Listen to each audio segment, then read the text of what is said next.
All right, ladies and gentlemen, we are here. Good God Almighty. We're going to shut off the goddamn purge horn. Fuck it, we're going to keep the purge horn going. Got to make sure that we are indeed live. Are we live? Can y'all hear anything? I am not sure if we are indeed live. Let me make sure this shit is. Oh, we are. We are. My God, thank the Lord. Finally, okay. My apologies for my tardiness. I was rushing back here from a barbecue. Had to come in from New Jersey. But of course, you know we could not miss this. I'm pretty sure a number of you guys thought I was live in Boston. I am not. I am here in Hold My Nuggets Incorporated. Ladies and gentlemen, boys and girls, children of all ages, it is finally that time. The championship for the Eastern Conference Final. The Miami Heat, Boston Celtics, second year in a row, 365 days till the day, or I should say since the day, where Jimmy Butler's go-ahead three to send the Heat to the NBA Finals failed as Boston advanced to go to meet the Golden State Warriors in 2022. That resulted in a Boston L. But this year, what will be the fate of Boston? What will be the fate of Miami? Coming off an emotional buzzer-beater series saver for the Boston Celtics, looking to become the first in 151 tries in NBA history. A squad attempts to overcome a 3-0 deficit. Can the Boston Celtics make history and punch their ticket to once more another NBA Finals, their second consecutive? Or can Miami hold off the bad history? Can they get a W, become the fourth team to blow a 3-0 lead, but mess around and win Game 7 on the road? Keep in mind, this would be the first to blow 3 straight games, but get themselves a W on the road. Boston is 4-6 in their last 6 games in Miami, but Miami is 4-6 in their last 6 games in Boston. There is no home court advantage in this series. One way or another, somebody is getting entered into the Death Note this evening. Will it be Miami? Will it be Boston? We'll find out, not in 48 minutes, but we'll find out in exactly 2 hours and 24 minutes, unless things go to overtime. Ladies and gentlemen, it is time, live from Hold My Nuggets Studios. I am your host, founder, and chairman of Hold My Nuggets Incorporated, the diligent, vigilant, meticulous, sagacious, conscientious, analytical, methodical individual, the Chiseled Adonis, and we are here for your 2023 Game 7 game highlight commentary. What is going on, y'all? What is going on? What's going on? What's going on? What's going on? What's going on? What's going on? What is going on? Good evening, good morning, good afternoon, whatever time you just so happen to be tuned in. Happy Memorial Day to all veterans, family, descendants of veteran, whatever the case may be. We are here to celebrate those who have since fallen, but one way or another, we are here to celebrate the Boston Celtics. We're here to celebrate the Miami Heat, but above all else, you know exactly who it is that I am rolling with. You see the El Caliente on my hat. You see the El Caliente on my shirt, wearing what I was wearing when they took the 3-0 lead. Nevertheless, I am confident that Miami will get the job done tonight, but one way or another, it has no bearings on how I navigate throughout the remainder of my life. But we are here to see an entertaining game. The series have been absolute box office from the beginning, and we shall see who will move on to the NBA Finals here tonight, live on a Monday in Game 7. I hope you guys have been enjoying yourself throughout this this entire, Memorial Day. Right now, Boston leading 9-6. If you guys need the link to the game, it is a top pinned comment in the chat room. And more above all else, I should say, make sure you guys click the link in my description, download the Underdog Fantasy app, use the promo code Adonis if you haven't already. I've got 2 different pick'ems that are running right now. Take a look at my pick'ems right here. They gave a give me for Jaylen Brown. All he had to do was score a point, and indeed he did. Derek White for 3. Is it a brick? Yes, it is. Is that a rebound by Horford? Yes, it is. Offensive rebound's going to be a problem. Can Tatum hit a 3? No, he can't. He should have probably forced his way for a goddamn, make. But then Derek White back-to-back misses. No foul call. But here we go. I got Bam Adebayo with a double-double today. I got Jimmy Butler over 28 points, but he's got a brick right now with 0. Duncan Robinson getting me 9 off the bench. Jaylen Brown already took care of business. And Marcus Smart, I have him not having a very good game. And then last but not least, over here, I got Kyle Lowry getting me 8. Jaylen Brown having under 24. Max Strus having having at least 10, Jimmy Butler being productive, and then last but not least, Grant Williams doing a whole lot of nothing. Nevertheless, we'll have a halftime, pick 'em going. But if you guys haven't already, click the link in my description, download the Underdog Fantasy app, use the promo code Adonis. It will match your deposit up to 100 Dura on the app. So if you haven't already downloaded, make sure you go over there. Code Adonis. Let them know that I sent you. Maurice Patuon said, check Discord DM real quick. I sent you an AI-generated art. What does that mean? I'll check that out. Green Wolf put 10 on and said, you survived swallowing your shampoo. If the Heat lose this game, you're going to Miami in all Boston gear, insulting everyone there as an assisted entering into the shadow realm. That's fair enough. Let me take a look right here. Some of these AI, what's going on over here? Is this Ali and somebody? I see Ali and somebody getting laid out. Is that what kind of AI generated photos is this? Somebody getting laid out there.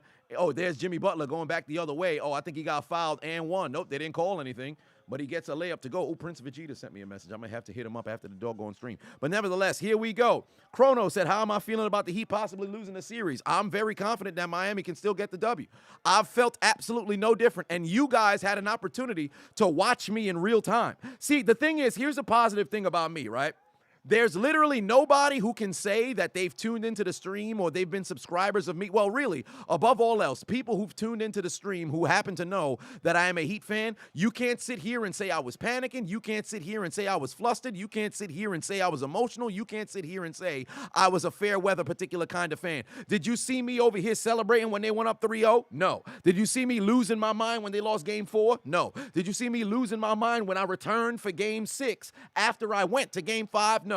Did you see any change of the reaction after the buzzer beater in game 6? No, because I've been stoic through and through. Even after game 7, there was a little bit of emotion that was there, but I've had the same reaction through and through. So there is nobody who could be, oh man, he was crying, he was losing his mind. You've seen it all in real time. So there is that. But how do I feel? I still feel confident in Miami. I feel no different about the situation. Jimmy Butler said after game 7 last year, this year they'd be in the exact same situation. Now the circumstances being a little bit different, winning 3 in a row, then losing 3 in a row. But nevertheless, here you are in a game 7. Caleb Martin evens up the score, 11 all, 8 minutes left. Oh, I should say 4 minutes left to go here in the first low scoring quarter, might I add. But nevertheless, I'm not concerned whatsoever. So here we are. I feel no different. You guys seen it. I said the series would end in 6. Did it end in 6? Absolutely not. But nevertheless, I feel absolutely no different. I'm still rolling with Miami. Am I concerned? Absolutely not. Anybody that spoke to me about it, I'm not. You've seen no reaction out of it. I'm very confident because there's no home court advantage in this series. I already said it's going to be a very difficult situation. A sweep, I didn't see that being the case. Game 6, Boston did everything they could to mess around and lose the game, but ultimately Miami, in the end, Max Strus got caught watching the doggone basket. So now it's put up or shut up. You've got to go out there and execute. Point blank, period. That's all that's got to be said there. Daniel put 5 on, said Miami going into Death Note. Sorry, Chiseled. I don't see how they could get momentum back after Boston took it for them. We shall see. Maurice put 2 on and said it was Patterson laying out Johansson, not Ali. Oh, I see. Okay, so that's what the AI generated, photos is. Okay, not bad. Miami takes their first lead of the game, might I add, 14-11. Now let's go down the list and say hello to the people. Jeff, Manny, MP1, Randy Squared, Mr. West, Mackenzie, Mr. Nobody, Harold, June Boy, Hunter Mills, what's going on? You can't put anything on it. Please protect Chiseled Adonis at all costs. The man is a 9th wonder of the world. Well, that's very high praise. I appreciate that.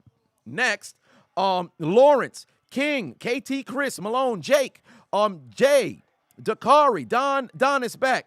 David in the building. What's going on? Oh, damn, I forgot I had, for the first time in 3 years, I opened up my Statesman, Old Forester.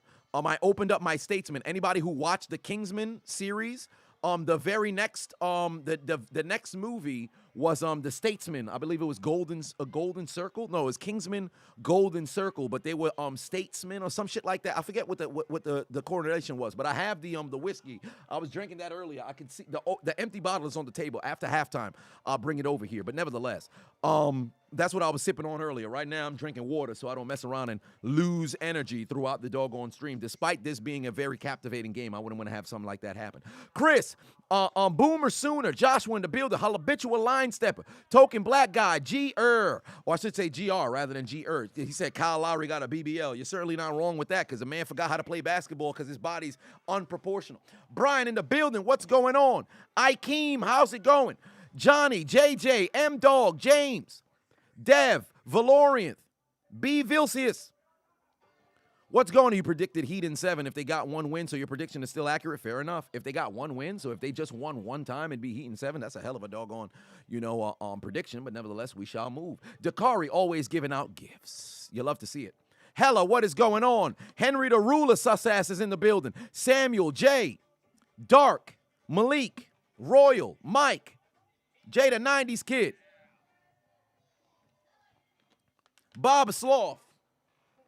Or Baba Sloth, pardon me. Kofi in the house, what's going on? Opinion on Nick Nurse signing with the Sixers. Here's what I see here, right? Here's the problem that I have with Nick Nurse signing with the Sixers.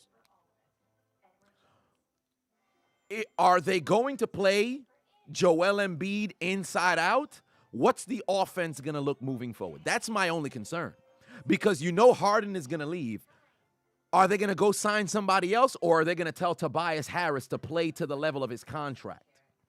Because if they tell Tobias Harris to play to the level of his contract, Tobias Harris got to play to the level of his contract. So as far as I'm concerned, I have no problem with the signing of Nick Nurse. All I know is Tobias is going to have to play better. Who is going to have to play better? You can't keep going out there and not performing at the level necessary when you're getting paid all that doggone money. So it can't just be Joel Embiid and another star. The other star is going to have to be who? Tobias. So that's all I got to say about that. Tobias. That man going to need to show up. Period. Period. I got no problem with the Sixers. All I know is Tobias is going to have to play better. We can't just watch a doggone Sixers game and it's all Joel Embiid. I better see Joel Embiid 30 points per game and coming in at 24 points per game. Tobias. Who? Tobias. Who? Tobias. Who? Tobias. Who? Tobias. Period. That's all I got to say about that. That's all I got to say about that. Because no. Here's the thing. Maxey's gonna do what he's gonna do, right? But Maxey isn't supposed to be the number 2. He has the capabilities to be the number 2. But the way that I see it, and I've said this time and time again, if you as an organization pay an individual a whole lot of money, they've got to play to that contract. Not to say Maxey's not capable, because Maxey, one way or another, he's going to get the touches, he's going to get the shots, he's going to get the scoring, he's going to give you the contribution. Maxey's going to do what Maxey does, because he's doing what he does as the third, fourth option, right? But Tobias, period, is going to have to step up regardless. Under no circumstances should he go out there and have the same production this year or I should say next year, as he did this year. Like, he's got to step up, period. That's what I have to say regarding that. Audio said you're here to see if the script prevails. We shall see. We shall see. Oh, by the way, for those of you guys who did, Neo Gohanex just became a member. Welcome. But for those of you who did not see the opening tip-off of the game, because I happened to get in as Jason Tatum was shooting free throws 30 seconds into the game, he turned his ankle. So within 30 seconds of this game, Jason Tatum actually turned his ankle, resulting in, why did Jimmy Butler hesitate? He need to just go straight up, bro. But Jason Tatum turned his ankle. So I don't know if he has a legitimate ankle injury that will be waning, because right now there's adrenaline, right? But he sat out for a little bit, so he's going to have to come in and see what his ankle feels like. But Jason Tatum did turn his ankle 30 seconds into this game, so we're going to have to see how he bounces back from that. Currently, right now, he has that one basket from the free throw line. He's 0 of 1, and he since left after turning his ankle. Following that, he played a couple of more minutes, and then he left the game. But right now, Martin is dogging right now. Caleb Martin right now has, I believe he's the leading scorer for Miami. That might have been his 10th basket No, pardon me, his 10th point or 7th. It depends. I'll have to see. No, I think that was his 7th point. He's leading for Miami right now. And meanwhile for Boston, it's Jaylen Brown, once again, back-to-back games, having a very positive first quarter. He's got 8 points right now, and he's looking for point number 10. He could get to the free throw line. No, he's not going to make it there. Rebound by Williams. Great offensive rebound. He's going to go right back up. Can't get it to go. Forces another offensive rebound. Here's a possession opportunity here. Marcus Smart inside. Robert Williams with the dunk. Very good hustle right there from Robert Williams. He's got, if I'm not mistaken, he's got 2 rebounds. That was his first offensive rebound of the day. But Miami leading by 3 right now. 18-15 is the score, ladies and gentlemen. Jimmy Butler getting active. Gets inside. That's 6 points right now for Butler. He's actually being aggressive, ladies and gentlemen. He's actually being aggressive. But here we go. Miami by 5 right now, but that don't mean shit. Brogdon's not 100% either. He actually missed game 6. And truly, I'm not even going to lie to you. Oh, wow, Jaylen Brown tries a 3. He's still struggling from 3 all series. Here's the thing with Malcolm Brogdon. Oh, let me tell you who's on the floor because it's 30 seconds right now. But let me tell you who's on the floor right now. Great layup from Max Strus. On the floor for the Celtics with 27 seconds left in the first quarter. You've got Robert Williams, Grant Williams, Marcus Smart, Malcolm Brogdon, and Jaylen Brown. Meanwhile, for Miami, it's Max Strus, Jimmy Butler, Bam Adebayo, Kyle Lowry, and Caleb Martin. And they lead by 7. With 10 seconds left to go, Jaylen Brown, don't take a 3. Don't take a 3. Take it inside. Good job, Jaylen Brown. He can't get the basket to go. 3 seconds left to go. Jimmy Butler from half court. Banks it. No, it's off the backboard, and it's out. 7-point lead. Great quarter. 15 points from the Celtics in the first quarter. 22 for Miami. Oh, Paul Pierce is in the building. Talk about back-to-back. This is a great rivalry that's brewing between the Miami Heat and the Boston Celtics. You love to see it, man. This is the rubber match between both of them. But nevertheless, we've got a 22-15 lead at the conclusion of the first quarter. Ladies and gentlemen, by the way, if you guys were not aware, for those of you guys who are tuning in, we've got 800 in the building. Can you guys hit the like button, please? That'd go a very long way, especially for when we're streaming during the NBA Finals. If you need the link to the game, it's the top pinned comment in the chat room. Just make sure as the pop-ups open, you close them. That way you don't run into any particular viruses or things of that nature. So if you guys need the game, you don't happen to have access to whether it's TNT, streaming, or you're not at home to where you can watch the game, or you don't have access to audio. If you want to tune in on your phone, just click that top pinned comment in the chat room. And if you'd like to continue to listen to the commentary, feel free to do so. But if you want to tune into the game, it's a little bit delayed. You're off by maybe about 30 to 40 seconds, but you'll at least have an opportunity to watch the game. As long as you're away from anything that could possibly spoil it, any text messages, whatever the case may be, you have access to a link there. But for those of you who are not subscribed to the channel, make sure you hit the subscribe button because you will immediately be entered into the sweepstakes to win a PlayStation 5 or an Xbox X at the conclusion of the NBA Finals. We've given away 6, and when I say we, I'm really talking about me. I've been a one-man team the entire time. It makes no sense why I don't have teammates, so I'm fixing to go actually begin to get teammates, but one way or another, I've given away a total of 3 PS5s, a total of 3 Xbox X's. All 3 of the links to the 3 giveaways for the 6 of the consoles are in the description. You don't have to do anything but subscribe. That is all that I ask you to do. I take care of the shipping. I send you the email. I get your address. I send it to you. You get a couple of additional stickers, things of that nature, whatever the case may be. It's a easy way to go and get yourself a console. Well, I already have a PS5 and an Xbox X. Guess what? You get a free console that you can sell, and the resale quality for these are going higher than the actual retail price. You could sell an Xbox X for $650 if you want. Somebody gonna want to pay it. You can sell a PS5 for $650 if you want. Somebody gonna be willing to pay it. So one way or another, whoever wins is a winner across the board. So just make sure you hit the like button if you, I should say hit the subscribe button if you didn't already. And also follow me on Instagram so you have an additional chance to win because I'm pulling a name from Instagram. I'm also pulling a name from YouTube as well. And above all else, if any of that does not interest you, just please hit the like button. That'd go a very long way. We've got 875, approaching 900 in the building. We only got 236 likes. If you guys can hit the like button, that'd really help out the channel. That'd be great for our community. We can go and reach, a bunch of different sort of individuals. So there is that. Nevertheless, as we move forward, Sean Patu on it said, any incoming videos about Derek Jackson revelations? Here's the thing, right? I don't want to say anything on Derek Jackson until I see his response to what his ex-wife had to say. I'm going to go and download the ex-wife's entire, because I want to see the entire episode. I only seen a couple of clips here and there, but I'm going to go and download the entire episode so I can listen to the entire thing. And then, here's what I would love to see. I would love to see the same interviewer. If I'm not mistaken, that guy's name is Mr. No Let Go or some shit. I don't know what that guy's name is, but whatever the case may be. And I don't say that, disrespectfully. I literally do not know the creator's name. I forgot the podcast name. But I would love, if in the event that he also interviewed Derek Jackson, we have two sides of the story, and then, me being the individual who could break things down, I'd have an opportunity to go piece by piece and to put stuff together, because that's the best way to do investigative reporting and journalism, or whatever the case may be. So there is that. Malcolm Brogdon with that weird form tries a three, and it's a brick. Long rebound by Kyle Lowry. So that's where I'm at over there. Aaron put 5 on and said, what happened to Hot Mike? Well, let's just say Bleacher Report took the exact same idea, and then unfortunately for the Hot Mike individuals,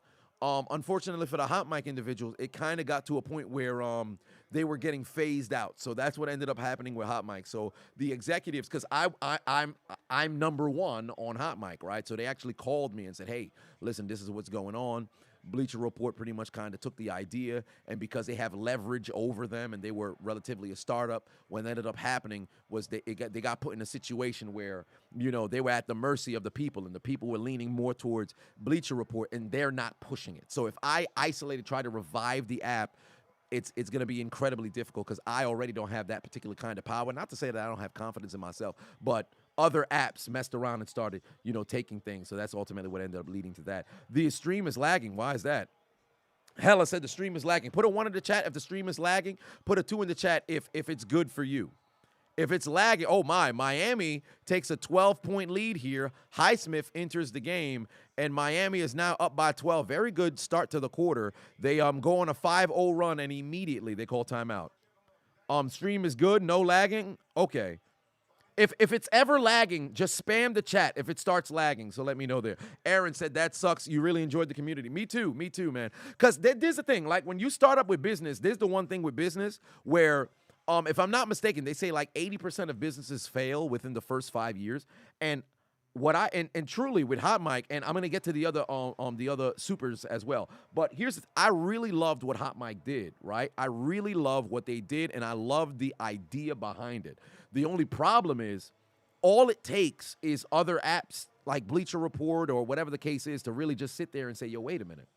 What if we were to create some to where you can bring people in? Because here's the only thing. Like, I was able to bring some people in. For those of you who guys remember, I was in a situation where I can bring in people, whether it was audio or in video, and then we could literally have a, FaceTime kind of call or duo kind of call while we're watching something. The only downside was I wouldn't have access to my cutaways. Like, if I were to do it, I wouldn't be able to have something like a Tobias, or I wouldn't be able to have the purge horn playing in the background, right? So we were working towards getting that stuff upgraded, but then now with Bleacher Report and all those other stuff coming in and pretty much taking the idea, you'll find yourself, and for lack of better term, this is the best way I could put it, so preemptive pause, somebody's going to come in and big dick you, per se. They're going to be like, oh, wow, that's a great idea. I have more resources. I have more capital. I have more things that I have access to. I'm going to take your idea, and there's nothing you can do about it. So that happens a lot in business. Ultimately, that's what ended up happening to us with Hot Mike. It is what it is. So there is that. Oh, and by the way, ladies and gentlemen, last but not least, one of the things that I wouldn't get an opportunity to do is, what does Miami have when they scored just now? 27. 27. 27. 27. 27. 27 27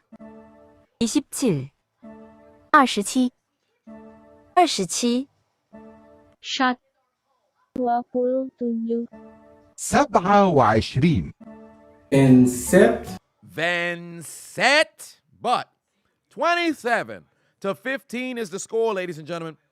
Hello said, quote him on that. Boston is winning. We shall see. Listen, y'all already know how I am about sports. I'm not one of them motherfuckers who sit over here and I watch, something that happens in the first or happens in the second quarter. I have no reaction until there is 6 minutes left in the fourth. That's when I really get into the game. Somebody could get dunked on. I could have isolated moments where I could get hype, but I ain't fixing to sit over here and really get into a doggone game until we got 6 minutes left to go in the fourth quarter. I've been watching basketball my entire life. I've played basketball, tournaments, regular sort of pickup, whatever the case may be. And I understand shit can have a comeback or whatever the case may be. So there is that. Jolik Patuan said, how does a Game 7 loss affect Jimmy's legacy? Jimmy doesn't have a legacy right now. There is no legacy. Playoff Jimmy is cool, but let's be honest. If Jimmy Butler doesn't win a championship, right? 15 years after Jimmy Butler retires, Jimmy Butler will be, forgotten. He'll be forgotten. Because think about, well, this one won't necessarily work, but we're going to have to use it for lack of, better terms. When you think of Clyde Drexler, do you think of Clyde Drexler with his knockout games that he played when he was with the Blazers? Do you think about those playoff performances? No, you don't. When you think of Charles Barkley now, let's think about the casual fan. When you think about Charles Barkley, do you think about him having scored 56 points in the playoffs?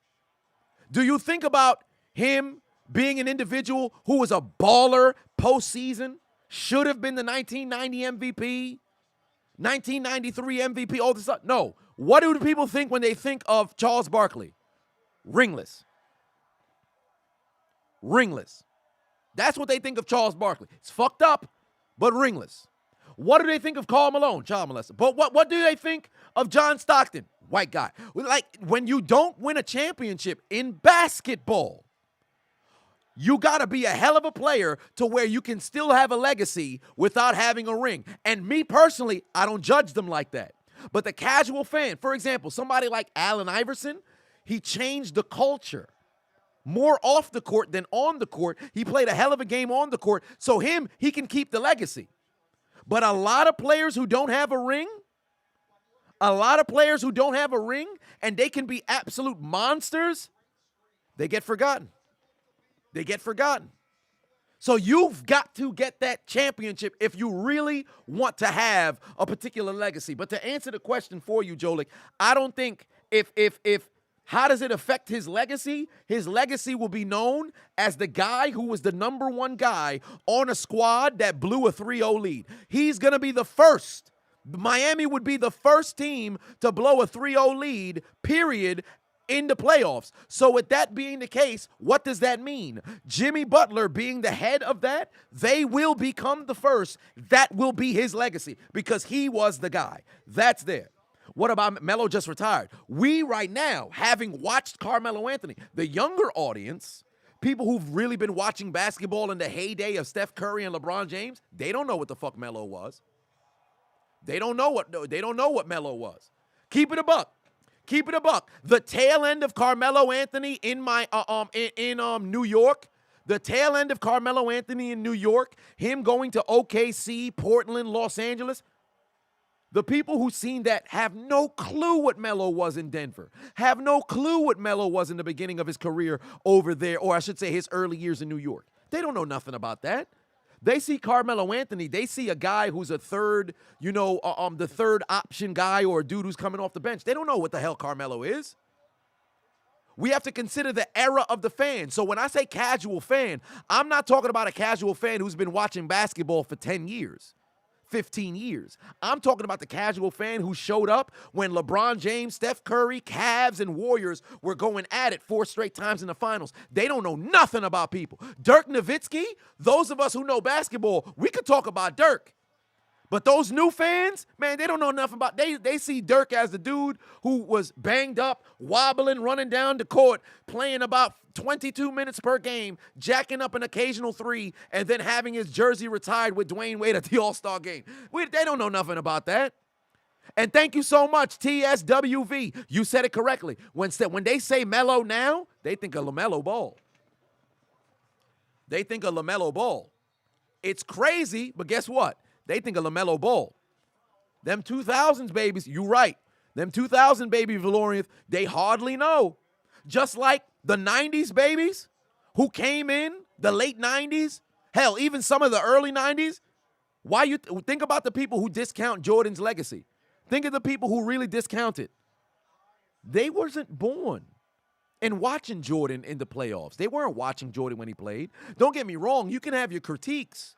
And I've always said, whenever we talk about number 1 and 2 all time, people make it seem as if you're number 1, everybody else below you is trash. There's no shame in being the number 2 greatest player to ever play the sport of basketball. But too often do people not know what the hell's going on. Think of somebody like Iceman George Gershwin. You want to talk about one of the greatest scorers of the basketball?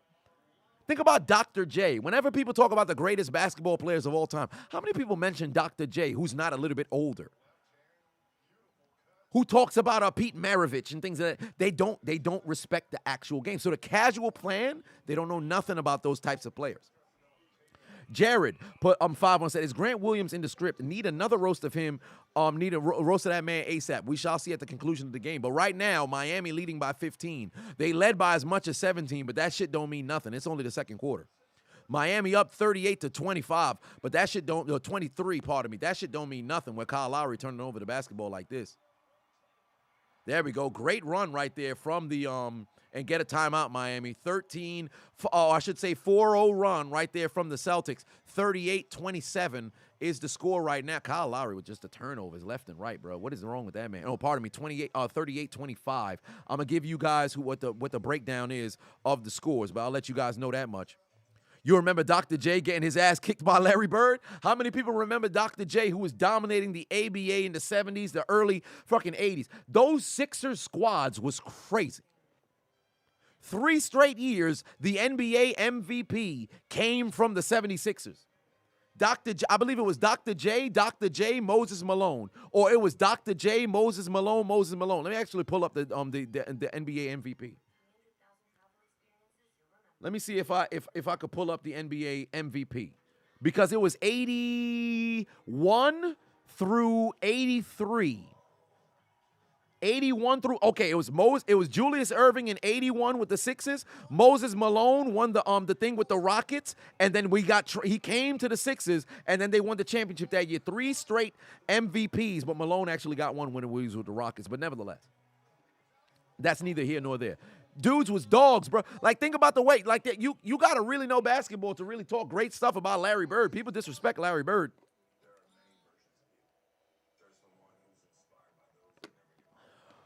WLP put 10 on and said, what about using Discord? You can have soundboards and things like, also great. Thank you for your content. Yeah, that's one of the things that we're gonna do. I'm gonna introduce it during this upcoming NFL season. I'm gonna change up the whole stream because I'm trying to get into Twitch as well. So now I'm in the process of learning different ways that I can utilize the stuff. So not only are we gonna have like exclusive Discord streams that I'm gonna also link alongside the Patreon. I'm also going to have it to where now during the NFL season, we're gonna do something to where now it's gonna simulcast Discord, Twitch, and then also YouTube all at the same time. So now I can make things all encompassing. So I'm legit learning it as we speak. I would trial and error certain things, but then now there's a lot on my plate at the moment. But nevertheless, these are things that we're working towards. For sure. I say we like it's not me. But there's that. Nat Webb's World, but 5 on it said, big Heat fan, but if Jimmy loses this game, his new team, the Guangdong Tigers, ni hao. I mean, he going to stay in the league, but I mean, you're not wrong. If he mess around and they blow this shit, because mind you, they've been up by as much as 17. If they blow this shit, they deserve to fucking lose.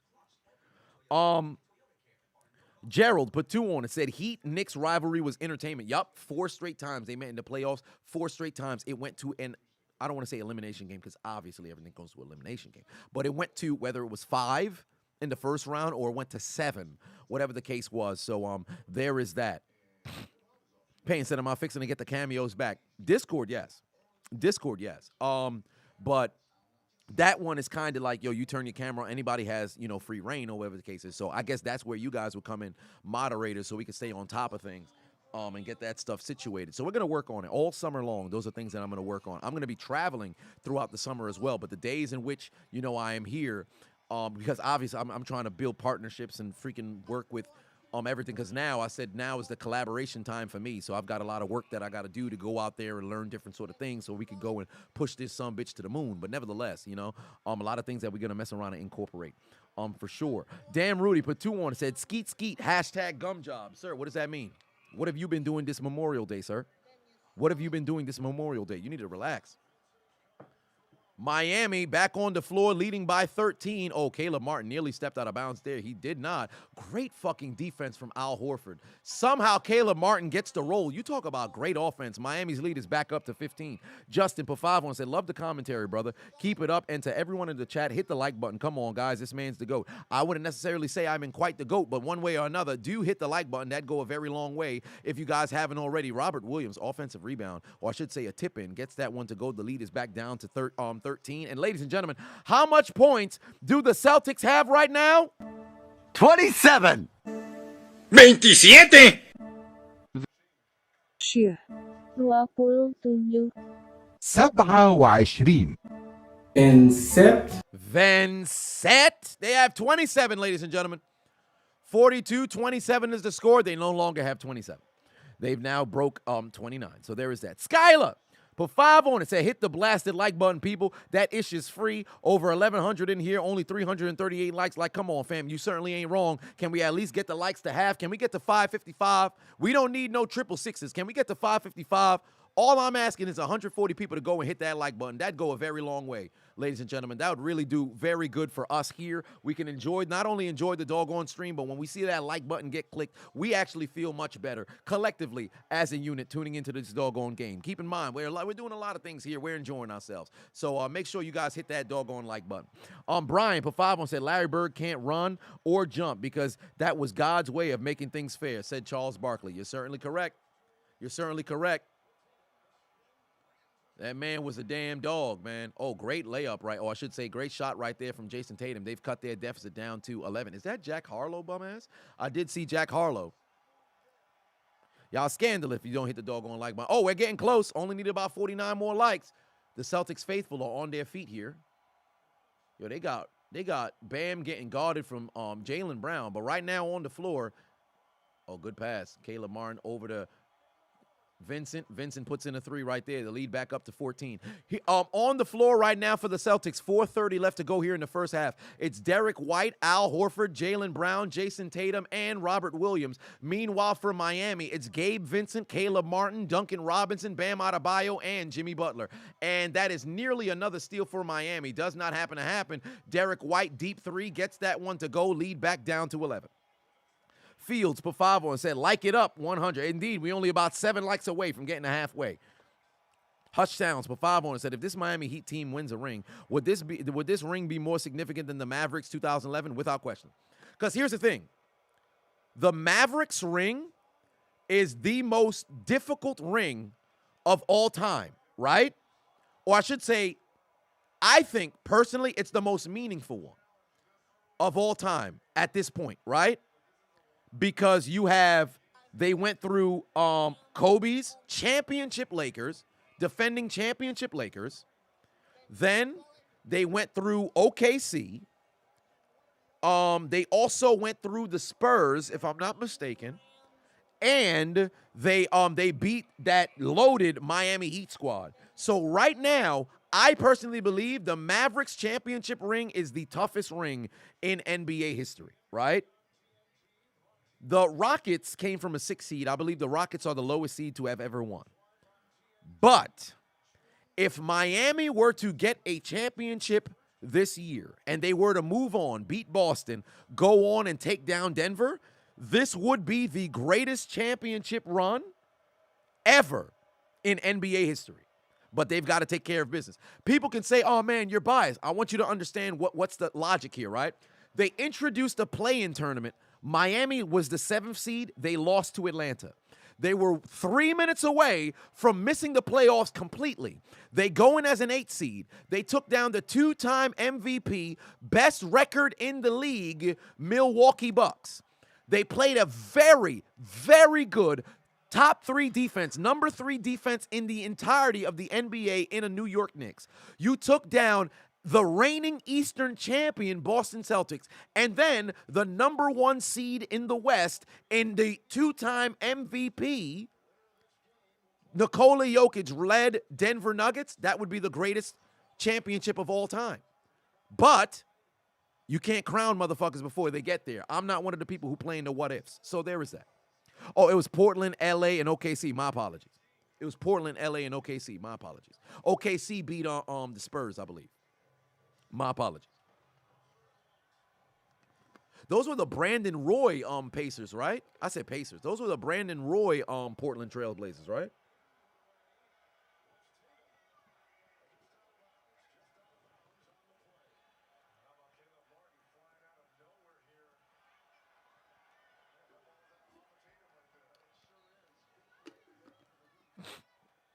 If I'm not mistaken. Was that the Brandon Roy-led Blazers? Because it was, let's see here. The Dallas, yeah, they beat Portland. Let me see here. Who the fuck was the leading man for this? Was it Brandon Roy? Yeah, it was the Brandon Roy-led, it was the Brandon, oh no, he didn't play that much, so he didn't start anything. Who the fuck was leading them? LaMarcus Aldridge? How did they go to 6? That's crazy. How did Brandon Roy only average 9 points? Did he get hurt? Huh, what do you know? That's interesting. Nevertheless, so I guess it was more Aldridge because Brandon Roy only averaged 9 points. That's interesting. Justice in the building. What's going on? The Cavs chip in 2016 was more impressive. No. Here's the thing. The Cavs rode to the finals in 2016. Come on. Nothing. It's the NBA finals that made things big. You have to look at the championship run, not just the championship series, but the championship run. That's what the discussion is. It's the totality of everything, not just the series. They've been some magnificent championship series. We got to consider the run to get there. Oh, Marcus Smart tries a 3. He gets that one to go. The lead is back down to 10. Truss, Mike, put 10 on and said, how fast would you buy a new Blitz the League 3? You miss that franchise so much, but the world we live in now, I can't see it being made. I don't think it would be made. I think people would mess around and say that was, I don't want to say insensitive, but they probably would not like it. Oh, wow, Jimmy Butler couldn't get it to go, and Boston has a chance to cut it to single digits for the first time in some time. In fact, for the first time since early in the second quarter when they entered with a 7-point deficit. There you go. Jason Tatum now makes it a 9-point game, or I should say an 8-point game, ladies and gentlemen. Mr. GH2 said, just checking and seeing if you got the official save the date invites are going out soon. If there's a different Addy, let me know. If you sent it on Discord, then I can check to see if I got it. But if there's like a mail or anything, I didn't get anything. Jimmy Butler puts in a 3. The lead is back up to 11. Oh no, he did put in a 3. Fields, Pafavon said, do I think that Jimmy is MJ's son like people think? No, I don't. I think it's a funny joke, but I don't think that's the case. Green, Patuon said, what about the 04 Pistons? The 04 Pistons would be number 2.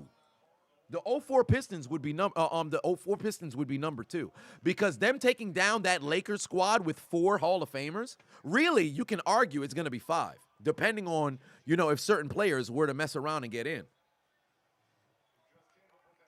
I don't think Robert Horry is a Hall of Famer. No, he wasn't on that squad. Was he on that squad? No, I think he still was on that squad. I can't remember if he was on that squad or if he went to the Spurs because I know he won in 05.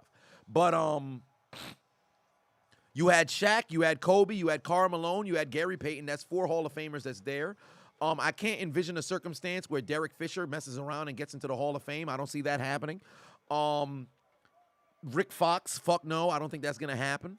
But Robert Horry, he doesn't have he would, because of the moments and the NBA Hall of Fame being incredibly easy to get into, Robert Horry can be one of those motherfucking centennial or after a long period of time mess around and get the nod. But I think it would only be 4. I have to think about who else was on that roster. Maybe somebody on the bench, but whatever the case is. No, Derek Fisher would not get into the Hall of Fame. He's not a Hall of Fame player. He's a legend of the game, but Derek Fisher was never amongst the best at his position when he was playing or whatever the case was. He was never that kind of guy. 11-point lead right now for Miami. Boston has a 2-second differential with 22 seconds remaining here in the quarter. Hella said, have I watched any sports anime? Not really. No, not that I can remember. You think he was with the Spurs? Well, fair enough. There it is. Oh, there it is. There's a shot. It's a brick. Long rebound from Caleb Martin. Somebody's got to take a shot.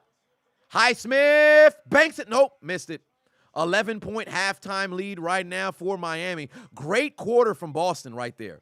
They still lost the quarter, but that's a great quarter from Boston right there. Miami leading by 11, but keep in mind, remember, Game 4, what happened? It was an explosive third quarter that led to Boston getting right back in this game and getting right back in this series that resulted in a non-sweep and a swing of momentum. Right now, Miami leads by 11 going into the break, but that shit don't mean nothing.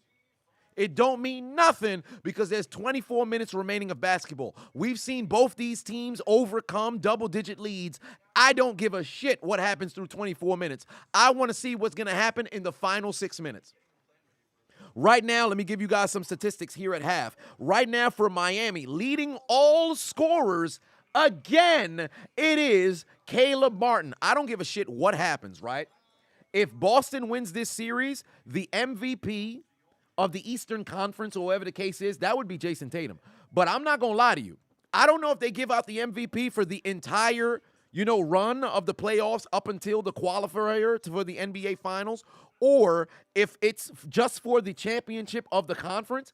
Caleb Martin would be the MVP of Miami. He's overtaken Jimmy Butler. Caleb Martin, every single game, has been absolutely consistent, period, right? He's leading all scorers with 14 points on 6 of 10 shooting. Following him is indeed Jimmy Butler. Then you have Gabe Vincent, and then Max Strus and Duncan Robinson. Would you believe Bam Adebayo has 4 points and only 4 rebounds? But he has 3 fouls, so him being in foul trouble, that's going to be a problem. Interestingly enough, for Miami, they decided not to play Cody Zeller. They resulted in playing Highsmith because in Game 5, he gave them quality minutes, so that's going to be very interesting seeing how they move forward from there. Meanwhile, for Boston, their leading scorer is Jaylen Brown with 13 points. Following him is Jason Tatum with 7 points, but keep in mind, Jason Tatum has not hit a 3 in the last 2 games, including the last 6 quarters, right? Moreover, Jason Tatum, through the first 30 seconds of this game, he turned his ankle when he landed on the ground. That's going to be very, very, very concerning because he only had a free throw. He's had 6 points since.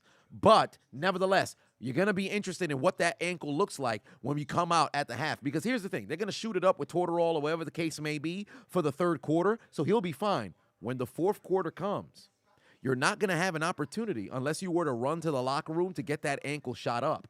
All you're going to be able to do is ice and massage. And anybody who's dealt with a turned ankle, twisted ankle, whatever the case may be, that sumbitch is going to hurt if you sit down. If I'm Boston, I'd play Jason Tatum the entire fucking second half. Do not have him sit down because if that adrenaline were to wear off, he's going to have a bad time and it's going to be excruciating pain. But nevertheless, he has 7, followed by 6 points from Robert Williams coming off the bench with 2 crucial offensive rebounds that both led to baskets. And then Horford, Smart, and Derek White all have 5. Now, as it pertains to the field goal percentage from the floor, Miami shooting 46% from the floor.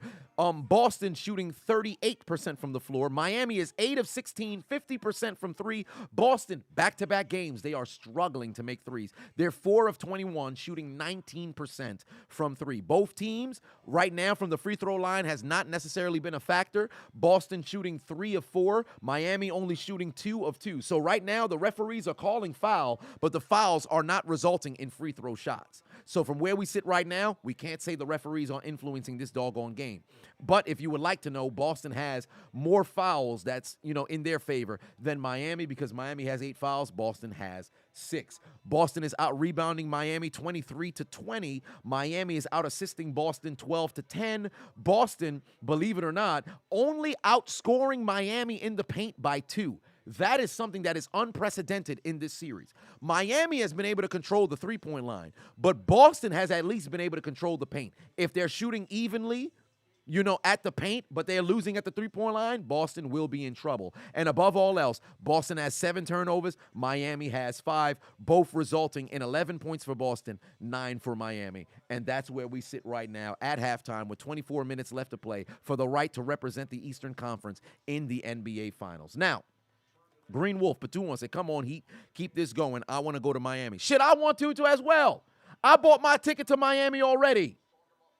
After game 3, and remember, when I bought the ticket, I said, yo, I got to go to Miami regardless. I have to go to Miami regardless. So since that's the case, the day that I just so happen to have to go to Miami, that would be game 3 of the NBA Finals. Miami being an 8 seed, if they go to the NBA Finals, they would have to play on June 7th regardless. So I said, wait a minute. I might as well get the ticket to the game if it happens. So if Miami does mess around and take care of business, I have a game to have a nightcap when I go out to Miami. But nevertheless, I got to go out there regardless. So there is that. And if you guys want to see the ticket, I can pull it up as well. Because I showed it, I think, a couple of streams before. But there is that. Ahmad is asking me for the link to the Heat game. Let me see here. That's Brown, by the way, asked me for the stream to the Heat game. I'll send it to him. Everybody always hit me up for streams. Nobody ever hits up Adonis to see if he's doing well. Now, it's halftime, so it's only right that I take a moment to check out Underdog. Oh, wait, Jeff just sent me a message. Let me see what Jeff's talking about. I know you in the stream. Said, nephew just started playing football. His position is DT. Any tips I can give him to pass it down? You're all ears. Okay, so he's playing defensive tackle. Rip, don't swim. Because if you're playing defensive tackle, you're most likely going to be between the A gap and the B gap. I'm pretty sure the coaches are going to teach him swimming and ripping. Rip, don't swim. When you're interior, at that point, if you try to swim over, you leave that rib open for somebody to push you so that guard and or tackle who's there will mess around and hit you. It doesn't matter if you're playing Little League. Doesn't matter what the case is. Get accustomed to rip because that's something your muscle memory will kick in. So rip rather than swim. Keep your hands low rather than high. You don't want to get any particular face mask. I'm trying to visualize the game in my mind right now. If you're having to bull rush, take advantage of the pads. I like to call this, I used to play defensive back, but the way that I would do it when I jam is you hit the pad square, try to get your hand slightly in betwixt the pad, press the nipple very fast. It's got to be a split second. It got to be a bam, pinch the nipple. That'll make the person jolt. At that point, now you can move them. If you hold on too long, you will get a holding penalty. So it's all about how fast that you do it. Don't try to do no Deacon Jones head slap. You're going to get flagged. This is a different generation. And then last but not least, there's one more move that's there. Upper, underneath, move there. I don't want to say a belly jab because that's not, it's kind of dirty. I don't want you to do something like that. But the lower man wins. We'll leave it at that. So there is that. No, hold the nipple. Press the nipple. It's press the nipple. You go underneath, bam. You press on the nipple, you're gonna get the person, and immediately you can get past them. So that is my that is my advice there. So there is that. But let me take a look at the pick'em so I can get some second half. I'm gonna try to help you out, brother. I know that's incredibly important, especially as it pertains to young guys getting into football. Oh, and above all else, like I had stated before, for individuals who are getting into football, that's just primarily for defensive tackle. But what was the 3 that I told you? Number 1, make sure your conditioning is on point. Anybody who's playing any sport, make sure your conditioning is on point. That's number 1. Number 2, make sure that you study. Whatever position you happen to play, whatever sport you happen to play, study the game. Understand the game. You don't need to obsess over it, but understand your assignment, your alignment, your responsibility. Number 3, my God, make sure that you rest. Make sure that you rest. Make sure you get your sleep. That is integral. Now, granted, when you're young, I know a lot of people like to hold, I could stay up and go on 5 hours of sleep. Your sleep is incredibly important. 4, make sure that you train. You're lifting the weights. You're getting stronger. You're getting faster. You're learning better. Things of that nature. And then number 5, which I believe is the most important, be coachable. There's that. That is incredibly important. Make sure that you are coachable. Nobody wants a motherfucker who think they know everything and can't be told nothing. I promise you'll be on the end of the bench. Make sure that you're coachable, all right? So, number 1, make sure your conditioning is on point. Number 2, make sure you're a student of the game. Number 3, by God, make sure that you get your rest. Number 4, make sure that you're hitting the gym, you're getting stronger, you're getting faster, whatever the case may be, you are getting better. And then number 5, above all else, make sure that you are indeed coachable. That is incredibly important, right? Next up, Green Wolf, put 5 on, said, got lucky with your schedule at work, got that whole weekend off. I want to watch an NBA final live in the arena. Hey, man, shit. Well, I mean, the game is during the week, and then ultimately game 4 is in Miami, but I'm going to be in Atlanta, so unfortunately I can't go to the game. I'm pondering whether I want to stay in Miami for game 4 or if I want to, because I have engagements. I have to leave because I have engagements on the 8th here in New York. So I have to leave regardless. I can't stay in Miami. And I'm not about to fly from Miami to New York back to Miami. That's fucking retarded. I'm not. Then to go to Atlanta, that's ridiculous. That's ridiculous. I'm not doing all that extra back and forth just to make sure I could catch 2 games. I don't want to rule it out because I'd be the type of dumbass that I'd mess around and do some shit like that. God Obito said, Adonis, why are you still thick? Sir, what are you referencing? What are you referencing? Why am I still thick? I do leg day. But what are you referencing, sir? What are you referencing? What part of the game is this? At what point could you ever say, hey, you're thick? When do you ever see my lower extremity, sir? Are you stalking me and only looking at my lower extremity? What are you interested in, huh? What are you interested in? This man says, I want to take a photo, but I don't need you to be aware that I'm taking photos. Do you have photos of my posterior in your phone? Do you see me doing hip thrust inside of the gym and you just so happen to take a look at my glutes? Sir, what is the problem with you, sir? What is the problem with you here?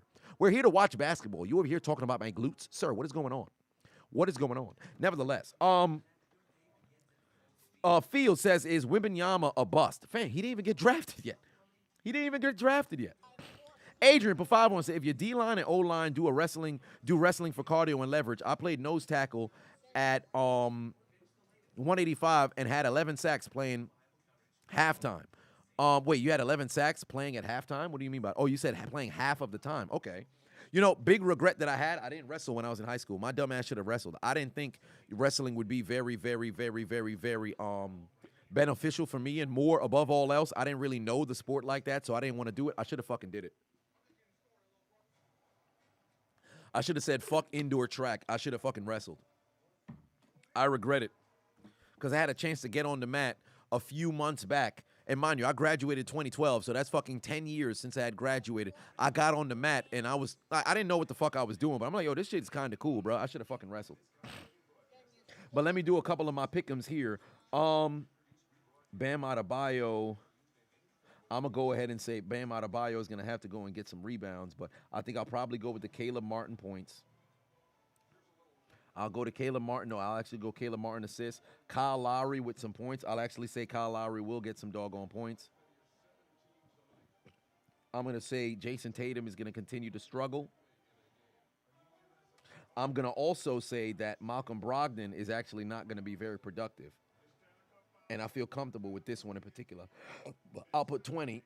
Then, on another pick'em, and ladies and gentlemen, if you haven't already, click the link in my description. Download the Underdog Fantasy app. Use the promo code Adonis. Take a look at my other 2 pick'ems that I have going on right here. Oh, the Stanley Cup Final is going down. That's what's up. Take a look at my 2 pick'ems that I have over here. I have Bam Adebayo getting a double-double. I have Jimmy Butler having at least 29 points. Duncan Robinson having less than 9. Jaylen Brown took care of business. And then I need Marcus Smart to not be productive. And then, right here, I would need Kyle Lowry to score 8 points. I need Jaylen Brown to not get to that 25. I need Max Strus to give me 5 more points. I need Jimmy Butler to be productive. And, of course, last but not least, I need Grant Williams to do a whole lot of nothing. And I need one more pick'em that I have here. I'll say Derek White will get another assist. No, I'll actually say a rebound and assist. I think Derek White won't have very productive. I'll also say Malcolm Brogdon won't be productive as well.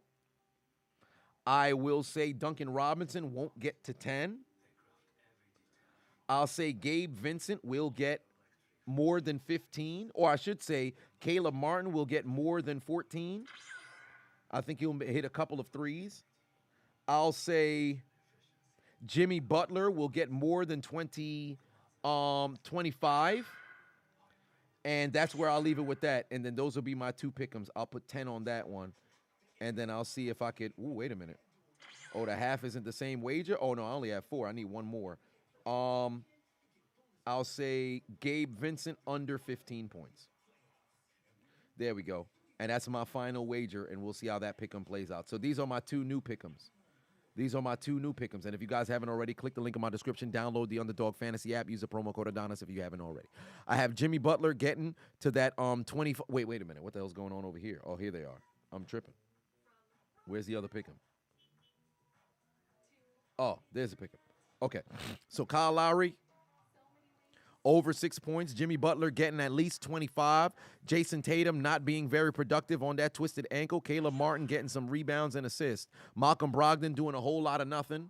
Then Gabe Vincent not getting to 15 points. Duncan Robinson not getting to 9. Caleb Martin getting at least 22. Jimmy Butler getting 25. And Derek White not having rebounds and assists. So that's what my pick'ems are going to look like for the second half. If you guys haven't already, you still got a little bit of time. I believe about 4.5 minutes. Click the link in my description. Download the Underdog Fantasy app. Use the promo code Adonis if you haven't already. By the way, for you guys who happen to be in the comment section right now, we've won over $4,000 on Underdog Fantasy from the middle of November. Now, I don't know if you need an additional $4,000 or not. I don't know if that works well for you. I know you guys can mess around and be up. But if in the event you want to be in a situation where you make minimal wagers and you can mess around and have big-time results, make sure you click the link in my description. Download the Underdog Fantasy app. Use the promo code Adonis. They match your deposit up to $100. So you put in 100, they'll give you 100. You put in 10, they'll give you 10. They'll put in 20, you put in 20. They will double whatever it is that you put in there up to $100. All you got to do is use the code Adonis and then deposit at least 10, and you will be straight. But unfortunately, for the pick'ems, there are, I believe 9 states in which you wouldn't be able to use it. But you can mess around and use if I'm not mistaken, they have the best ball, and they also have draft. But my favorite is the pick'em. So if you happen to find yourself in a qualifying state, feel free to go ahead and do so. Gray said, what would I do if I caught Henry pooping on my bed? Old Celtics fan style. Well, if I caught Henry pooping on my bed, he's going to have to be executed by way of the blade of Captain Levi, and that man would be dealt with. That would be the last time that we see Henry if he was taking a shit on my doggone bed. Fields Patuon said, I know, but who do you think he will be? What do you mean, who do I think he will be? Oh, well, Wembanyama, well, I think he'll be a bust? No. Now, they're talking about possibly the greatest, draft projection since what, LeBron? Here's the thing, 7'5", athletic, all of that other stuff. Do I think he'll be a bust? No. He's going to San Antonio. You're going to a good organization. Here's the only problem. Popovich isn't going to coach until he dies. Popovich, truly, in my opinion, he's only coaching to fill the void, unfortunately, of the passing of his wife and everything of that nature. Jimmy Butler opens up the quarter with a 3. So I really don't know how long Pop is going to coach. If Popovich can coach him for 5 years, I think he'll live up to the hype. Do I think he'll be a Hall of Famer? I don't know. Time will tell. But I don't believe he'll be a bust. I'm not going to say he's a bust. Jaylen Brown gets himself a bucket as well. The deficit is 12, ladies and gentlemen. Third quarter has began. Hit that like button if you haven't already. We got 1,300 in the building. Can we get up to 800? Can we get 125 people who haven't hit the like button already to hit the like button? Like button is free. All I'm asking is for you to just press a button. That'd be very nice. I'd appreciate it if you guys could do that. Bud said, how do I feel about the new EDP excuse? What do you mean new excuse? If I'm not mistaken, I saw EDP's reaction to what was going on with that guy who was on Mr. Beast's channel. But let me go to EDP445.com. I'll probably tune in. I'll tune in after the fact and see. Oh, Jesus, is somebody down? No, they're both fine. Because I know that's the only place in which he actually uploads videos or whatever the case may be. Snacks, I should say, because it's the X that's there. Excuse me if I pronounce it wrong.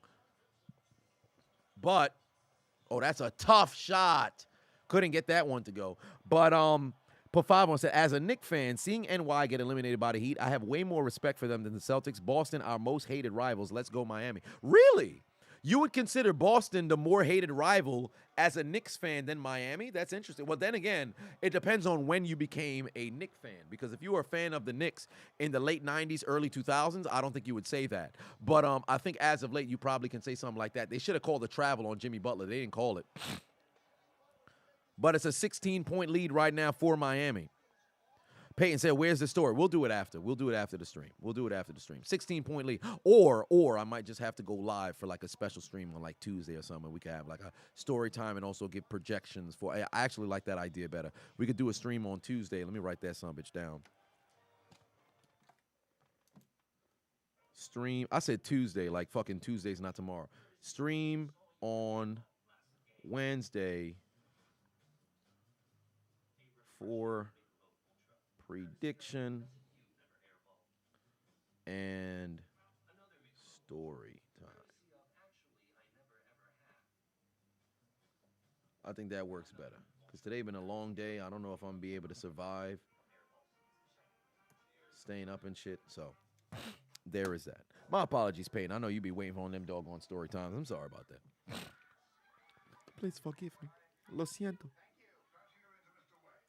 Rosetta Stone Spanish, motherfucker. Bud said, EDP said it was all a setup for an acting role. The whole thing was fake. Yeah, okay. You wait 2 years? You wait 2 years to say some shit like that? Yeah, all right. Yeah, all right. I can't even lie to you. I've said this before. I would have no qualms actually meeting EDP in person and actually talking to him. I'd interview that dude. I'm not even a fucking interviewer. I would sit that man down and interview that dude. What the fuck was going through your mind, bro? What was going through your mind? Take me through what you was actually thinking and what the hell you had in mind. Here's the only downside is I do believe EDP one of them motherfuckers who will pull a gun and shoot a motherfucker. I promise you he will. I believe he's one of them individuals who do that. You get too close, I promise you, you're going to end up on a T-shirt, buddy. You a hashtag, fam.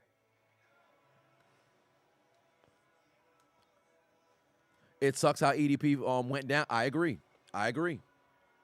But he did it to himself. Like, because here's the thing. At first, when I heard about the entire situation, I thought it was just, because he's a troll for all intents and purposes, right? So even if somebody said they were young or whatever, he would probably just assume, oh, man, they just trolling or whatever. Here's where he fucked up. If you make videos out of it, you make a spectacle of the entire thing, then you can play the role of trolling. When you're legitimately behind closed doors on some, send me some pics or whatever the case may be, they tell you an age and you still moving forward with it, they tell you they want to link up and you want some, I'm pulling up. That's where you say, this ain't trolling, this ain't you literally over here wilding. Even if some intention was to just go hang or whatever, you don't take them kinds of risks. You don't take those kinds of risks. This ought to sound crazy. That's why I got to make sure I preference what I'm fixing to say right now. You know how many people DM me? You know how many people DM me? Nobody's ever DM'd me soliciting, outside of adults, of course. Ladies. But whatever the case may be, I've had individuals in high school, but, Adonis, what's going on? I'd love to meet you or whatever. Fam, I'm not about to, what's going on? Yeah, let's link up or whatever. Now, if you look at the context of the city, I'm like, I'll go to BlurredCon. If you happen to come to BlurredCon, I can meet you there. When I go to DreamCon, if you happen to go to DreamCon, you can have an opportunity to meet me there. I'm not on some, I'm going to come to your house. Like if M-Dog is in here. M-Dog just got married, right? He's a patron. He's on the Discord. He's been a subscriber for a long-ass fucking time. I remember when Mr. GH2 is in the chat. I pulled up, I met you and your fiance. We went out to lunch. M-Dog hit me up. He was like, I was going to pull up so we can link up or whatever. I'm like, fam, all right, cool. Where you at? He's like, the only time I got time is I'm at my house. I'm like, you at your house? I don't know if I'm going to be able to pull up to your crib or he's like, nah, my fiance, she here. Or I should say his wife at the time now. I think it was the fiance at the time, wife now because he got married. And I'm like, all right, cool. I'll pull up I went to man's house. We linked up. We was outside the crib. His fiance, now wife, was in the crib. I chopped it up with him for an hour. I went to son crib. Is Josh in here? I don't want to spoil it for Josh. Is Josh in here? Nah, Josh working right now. Yeah, Josh not in. Oh, no, Josh in here. Josh in here. But Josh in here. Josh got the percussion. I got to see if I got time. But if I do, I'm going to Chicago. So, no. M-Dog's not Macho Time. Macho Time is separate. Macho Time, I went to Macho Time wedding. M-Dog is in Atlanta. M-Dog is in Atlanta. I pull up on my subscribers. Where's Wildcat J. Troy? Where J. Troy at? J. Troy living I think it's Queens or unfortunately the Bronx. I'm going to his wedding in August. I support my subscribers support me. I support my subscribers.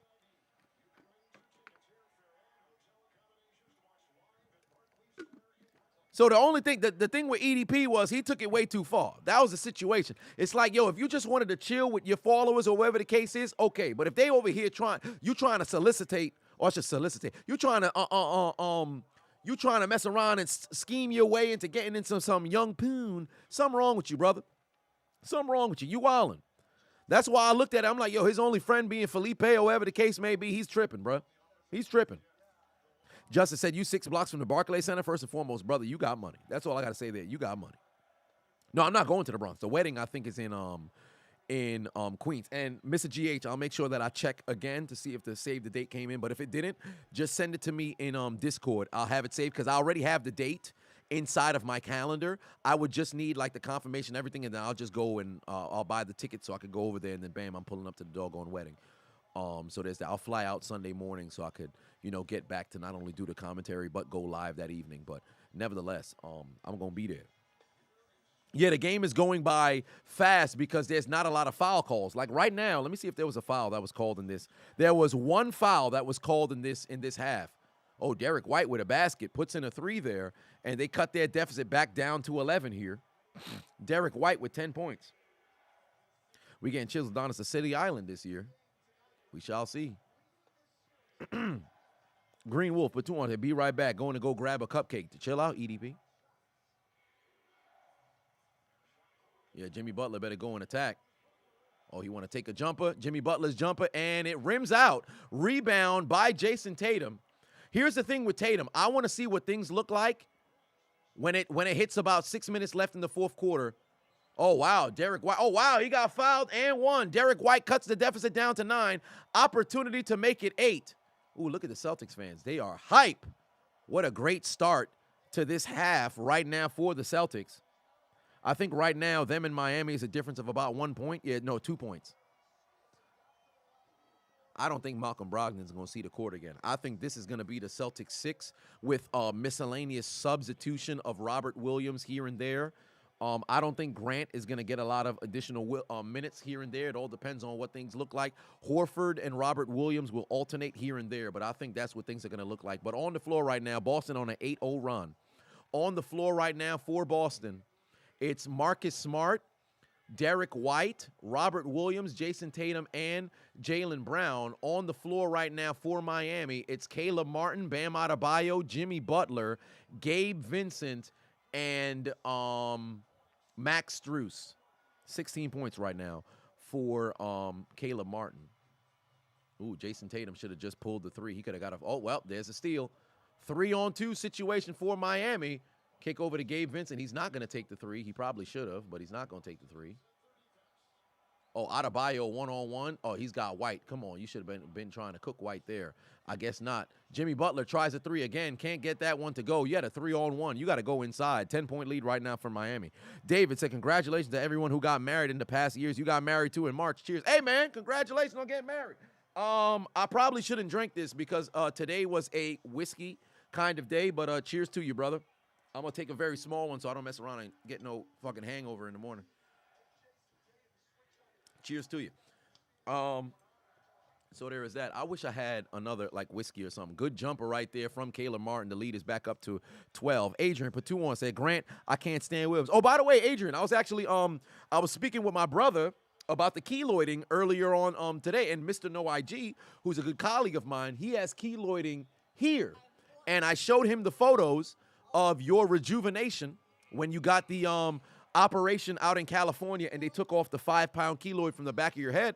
And I actually pitched the idea. I also sent them the link to Dr. Umar, not the Dr. Umar that you know. Despite the fact that the name is similar, a lot of people would wonder, is Dr. Umar also a surgeon? You don't find that suspicious? You don't find that suspicious? You don't find that suspicious? It's not him. It's not him, but there is a Dr. Umar who does indeed go ahead, and I guess they remove keloids out there in California. But I did share the link with them, so hopefully if other individuals just so happen to have keloiding, perhaps you'll have a situation where you can be a referral. So I'll make sure that I do. If they go through with things, I will reference you, and hopefully that can be something. But I would hope that your story, not only individuals who happen to have keloiding, whether it's on your head, your face, your arm, wherever you happen to have any keloiding, if you need a story, Adrian has a hell of a story about him removing a keloid that was on the back of his head that got up to, if I'm not mistaken, what was it, 5 pounds? So there is that. Ant White in the building. What's going on? What is going on? But right now, 63-53 is the score right now, ladies and gentlemen. So if you guys have not had an opportunity to hit the like button, please go ahead and do so. Can we get to 800 likes? That'd be very nice. Sierra said, you're a diagnosed bipolar disorder patient, so your city assumes that that's connected to your zodiac sign. Weird, right? Really? Those people are weird, man. Those Zodiac people are weird. Max Strus puts in a deep three, 13-point lead right now for Miami. Here's the thing, right? Miami leads by 13. If they can continue to score, there is no doubt in my mind that Joe Mazzulla won't call timeout until the lead is pushed to 20. Because Joe Mazzulla does not like to use timeouts. They have right now 4 timeouts, right? And that's 4 timeouts for the half. I promise you, Joe Mazzulla will only use 1 timeout in the third. If Miami goes on a run, he's going to let that fucking run go. Good no call by the referee. Great offensive rebound. Here comes Jason Tatum. Can he hit a 3? Finally, for the first time in a game and a half, Jason Tatum hits a 3. He's now got 10 points, 9 rebounds. Jason Tatum has finally seen a 3 hit. They left Gabe Vincent wide open. He tried a 3. It's a brick. Long rebound. Gabe Vincent just traveled, and they didn't call shit. Bam Adebayo can't get a goddamn layup. I don't understand why Bam doesn't want to fucking dunk. They better give it to Tatum. Give it to Tatum.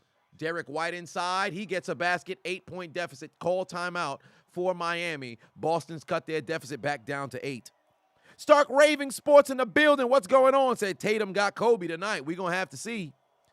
He's got 10 points. We've got 18 minutes left to play. Right now, the best player for the Celtics, can we comfortably say it's been Derek White? Can we comfortably say it's been Derek White? I think so.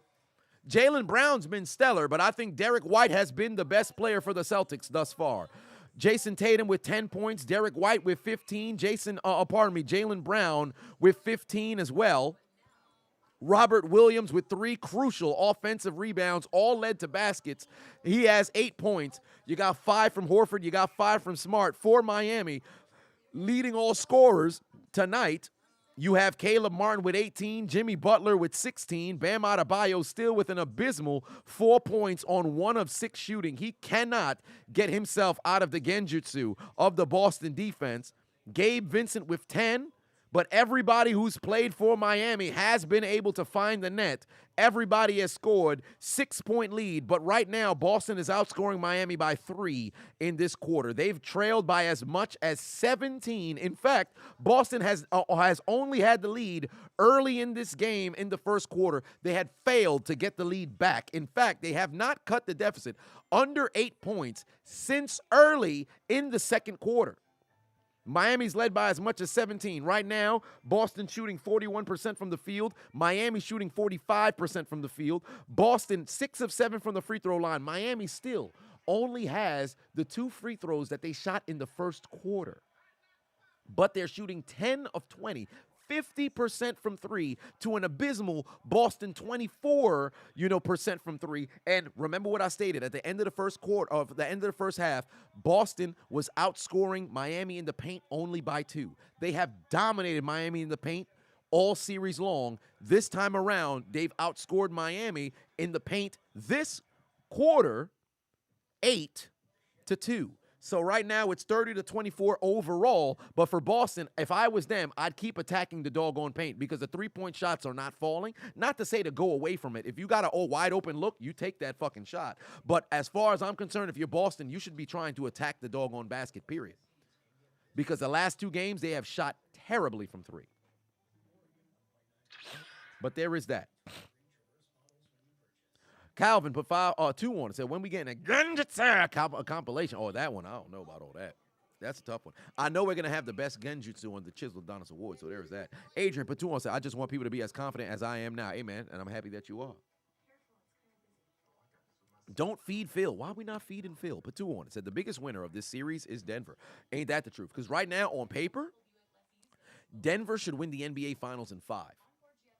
Denver, on paper, whether they play the Celtics, whether they play Miami, Denver should win the NBA Finals in 5. It's going to take a hell of a performance from either squad to take down, because Denver is playing out of their mind. Bruce Brown looking like a goddamn, is that Robert Kraft? It is Robert Kraft who's in the building. But Bruce Brown playing like a 6th man of the year. Fuck Malcolm Brogdon. Give that award to Bruce Brown right now, the way he's been playing in the playoffs. KCP don't even look recognizable right now. Aaron Gordon looked like a fucking enforcer. Nikola Jokic, man, Embiid might as well deliver that MVP to Nikola Jokic. And Jamal Murray, shit. I want his girlfriend sucking my dick if it make me perform like that. That dude is balling. So Denver is a well-oiled machine right now. It's going to take a hell of a performance to knock them off of the mountain that they're playing right now. But again, it's their NBA Finals to lose with the way that they're playing. Oh, great rebound right here from Boston coming back down the floor. Opportunity to cut the deficit underneath 8 for the first time since the beginning of the second quarter. Oh, Derek White about to get inside. Can he get a layup? And one. Oh, no, they called travel. Damn, they called travel. That's a shame. Got to watch your feet, brother. Jalen put 2 on, said Streets need a KSI elbow video breakdown. I mean, if copyright permits it, then why not? Mikey put 5 on, said Bam couldn't make a layup over Muggsy Boggs or JJ Barea. Shit, he couldn't get one over Nick Van Exel. He couldn't get one over Nick Claxton. He couldn't get one over who's another short guy? Earl Boykins. He couldn't get one over there's another short guy that I'm forgetting. Nate Robinson. He couldn't get one over Speedy Claxton. No, I already said Claxton. There's somebody else that I'm forgetting here. Oh, damn, 24-second violation because they over here doing too much. I said Nick Claxton. I meant fucking Speedy Claxton. My bad. I said Nick Claxton. That's my apologies. Let me put my motherfucking head back down. I said Nick Claxton. He ain't short. Spud Webb, he's short. Earl Boykins is short. There's another guy. Oh, Jimmy Butler favoring that ankle. Muggsy Boggs. No, that was already there in the donation, so we can't do that one. Can Derek White get a bucket? Oh, they're going to call a foul. Oh, that's an interesting foul call right there, but it is what it is. He's going to the line. Frank Pateno said, yo, Chisel, it's been a while. Crazy that Hopkins is still a free agent. Where do I think he's heading? Not them boys. I think actually Denver, Kansas City. I think Denver, Kansas City, Buffalo, Denver, Kansas City, Buffalo, or Baltimore. Or Cleveland. That's a 5. Baltimore, Kansas City, Buffalo, Cleveland, or Dallas. I think those are the 5 locations that he can mess around and go to. Brian put 10 on and said, let's go Heat. Joseph put 20 on and said, hey, let's go Celtics.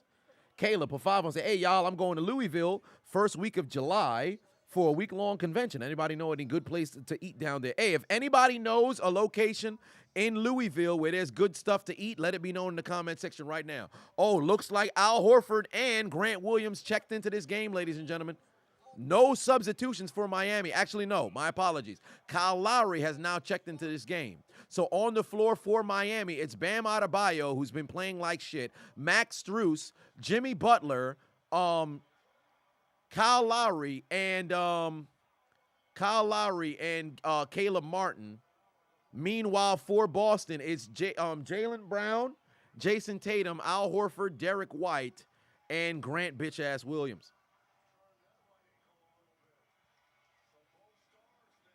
I don't know about trade Bam. Bam just need to play better. He was in foul trouble in the first half, but in this second half, there's no excuse. He's got to get his head out of his ass. You cannot, under any circumstance, allow Boston to take the lead. Derek White tries a gutter 3. Can't get that one to go. Good rebound and box out there from Kyle Lowry, but he's going to need to be aggressive. He's going to need to be aggressive. Miami can't just keep trying to settle for threes or whatever the case is. Motherfuckers going to have to be aggressive. Jimmy Butler trying to stay out of the play. He can't continue to be passive.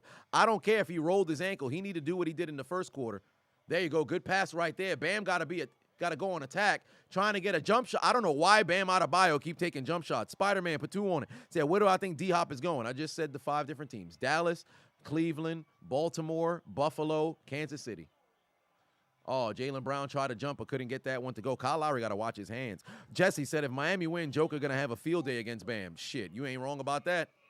They're only saving grace if they get Joker in foul trouble. Kyle Lowry tries a floater, can't get that one to go. Oh, they're going to call a foul on the ground, though. 2 minutes left to go here. Jesse put 15 on it. Said, I know it's mad early, but any wild predictions for the NFL season? Steelers to the Super Bowl. That's my wild prediction. You know I'm a Steeler fan at heart. I'm rolling with them till the end of time. Oh, but by the way, if you guys haven't already, dropped down some Louisville locations that is out there that you can go and get some food in Louisville. Oh, I see TGI Fridays. Steven said TGI Fridays on 415 South 4th. Oh, wow. 3-point shot.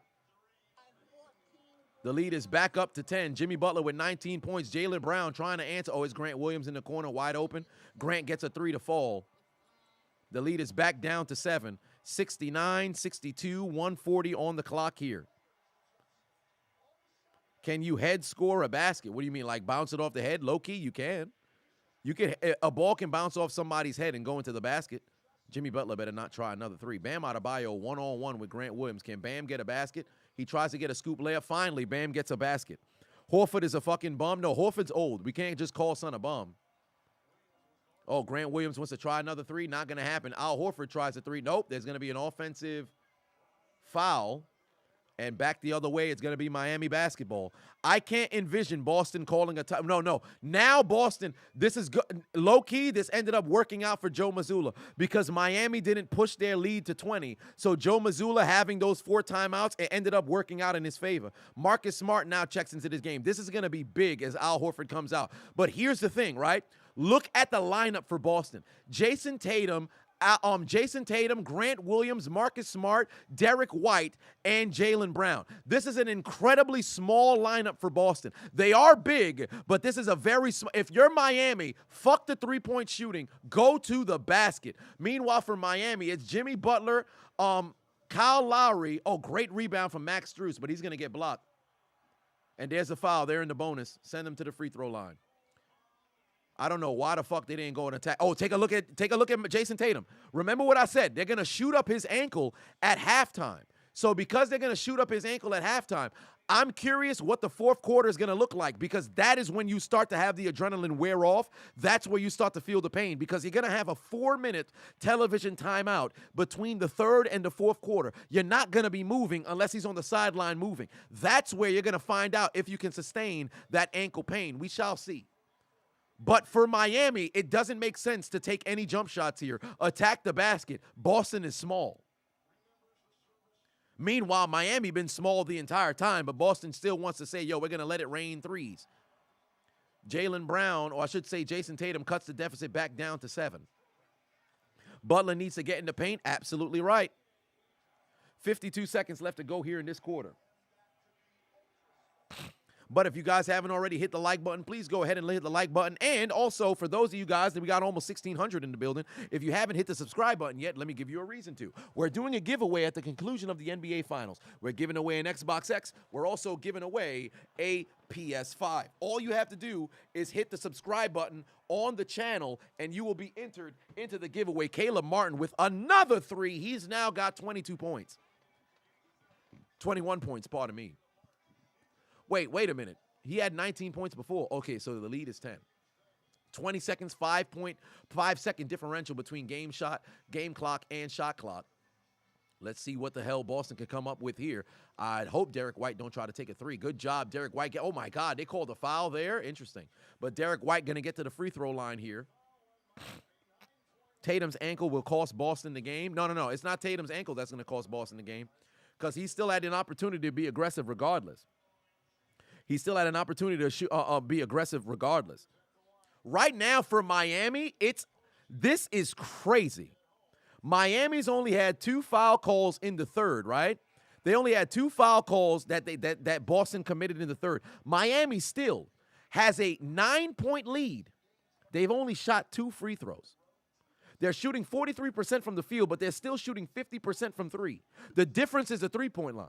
They've only shot 2 free throws. Remember, Miami in this postseason, I'm not saying they've been able to win games because of the free throw line, but the free throw line has at least played a role in them winning. Their 3-point shooting, without question, is one of the biggest reasons why they're at this stage. But the free throw line has played a large pivotal role with Miami up until this point.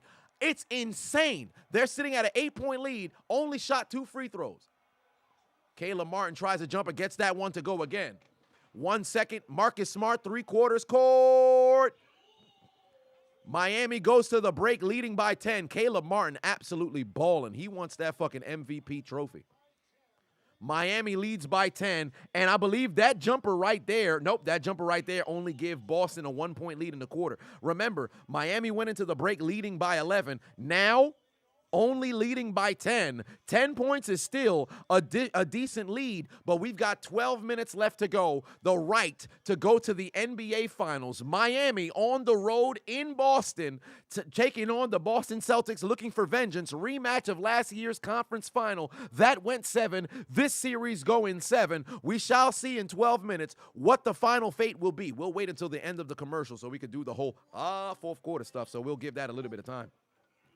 Frank, put 10 on it. Said Jesse Smith, Sean Payton will squeeze every ounce of Russell Wilson has left and sub in Jarrett Stidham. If he slips, Denver will beat the Chiefs. That'll be interesting. It's certainly possible. Denver has a very good they have a very good roster. Gotta love Game 7, ain't that the truth? Martin is playing like MJ. See, we can't just keep throwing out MJ like that. Oh, by the way, remember when we watched the World Cup final? After the game, I ordered a Messi jersey. That shit just came in today. You know how much motherfuckers was ordering Lionel Messi jerseys? This shit just came today. The World Cup final was in December. I ordered it the same day. After I finished the stream, this shit came today. Like, yo, you want to talk about backed up? I ordered that jersey right after once I got off live, I ordered that jersey. This shit came today. I can't even lie. I'd love to say I forgot, but I kept checking like once every month. Give it away. No, fuck out of here. Give it away. Fuck out of here. I'm going to wear this shit with pride. Fuck you talking about. World's craziest production delay. Fam. That shit was delayed around the globe, bruh. That shit was delayed around the globe. The championship. Let me see if you can see the crest, because it says FIFA World Champions 2022. FIFA Champions 2022. This shit came today, bruh. Today. Ain't that crazy? Ain't that crazy? Shit wild, man, but I ain't tripping. Million subscriber giveaway a Messi jersey. I mean, people can get it now. It's still back ordered. It's still back ordered. Like, if you order one now, you might get it in October. It's ridiculous. But nevertheless, the stars are out. It's time. Was I hype? Oh, without question, I was hype. You kidding me? I'm over the moon that this shit finally came in. Summertime is here. Now I can wear this son bitch. Nevertheless, it's time, ladies and gentlemen. Ladies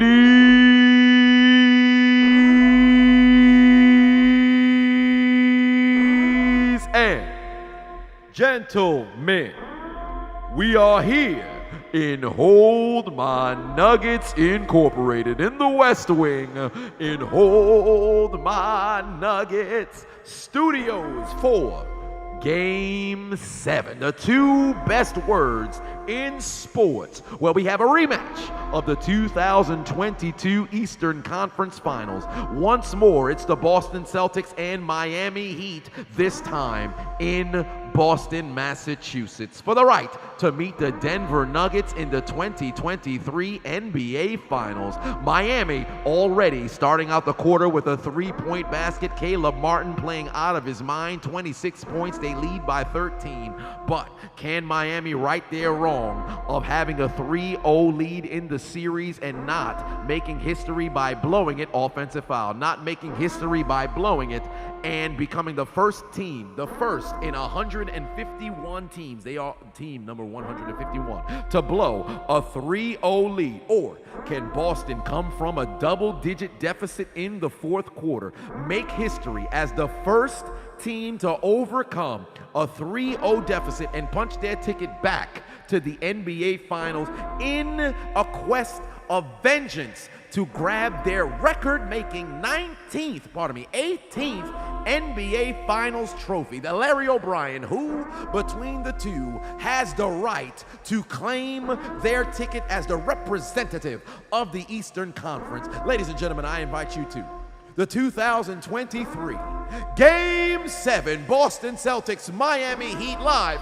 from the TD Garden. Final 12 minutes, put up or shut up, one way or another. An individual is headed straight into the death note. Ladies and gentlemen, who is it gonna be? Do or die. 11:18 on the clock. Ladies and gentlemen, I invite you to the fourth quarter.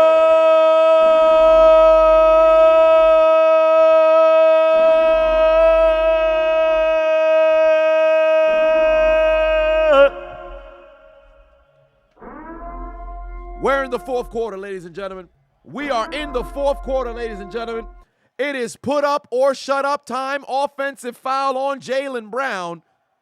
Miami leading by 13. Make that 15. Jimmy Butler with the jumper gets it to go. Boston's got a hell of an uphill climb, but we've seen comebacks in this series left and right. On the floor for Boston, it's the Williams twins and a huge turnover right there. Jimmy Butler back the other way, gets a dunk. It's now a 17-point lead right now for Miami. Absolutely no response from the Miami Heat. They're not overjoyed. They're not losing their minds. They ain't got too much to say. They lead by 17. Great fucking defense there. They probably low-key could have called the foul, but they didn't mess around and call. Look at Paul Pierce. Look at Paul Pierce. Look at Paul Pierce. Oh, they're in Jesus, look at that guy on the right side of the FTX arena. That man looks like a fucking grown thumb. He looks like a human thumb. What the hell was that? You can't tell me that's not a created character. That man is human AI. That's a human. I hope they put the camera back on there. What section were they in? Good Lord, and that dude looked like a thumb. He looked like one of them thumbs. What was that from? When they dudes had they had like them red rompers on. Where was those red romper motherfuckers? That dude looks like a thumb. You can't be no grown man. That dude probably have kids. He's had sex before. Ladies, which lady let that man inside of them? If he happens to be a little bit of cum say, cum sa. Which man let that man inside of him? What's going on? That dude looks easy to draw. Who made him? What's going on? Where's Brodus Clay theme song? Better call his mama. I need to know what position you were utilizing when you created that baby, because I'd like to discount it in my rotation of quarterly appointments. Spy Kids, that's what it was. What the hell was that, Cumin? What's going on here? Nicholas Bafava says, sorry you're late. And my vocal cords ready for the deletion? Oh, absolutely it's ready for the deletion. Don't feed Phil. Pafavon said, if Bam can't handle old man Horford and Marcus Smart, how the hell is he going to challenge Joker and Eric Gordon? Well, you mean Aaron Gordon. But Gordon's not going to be a problem.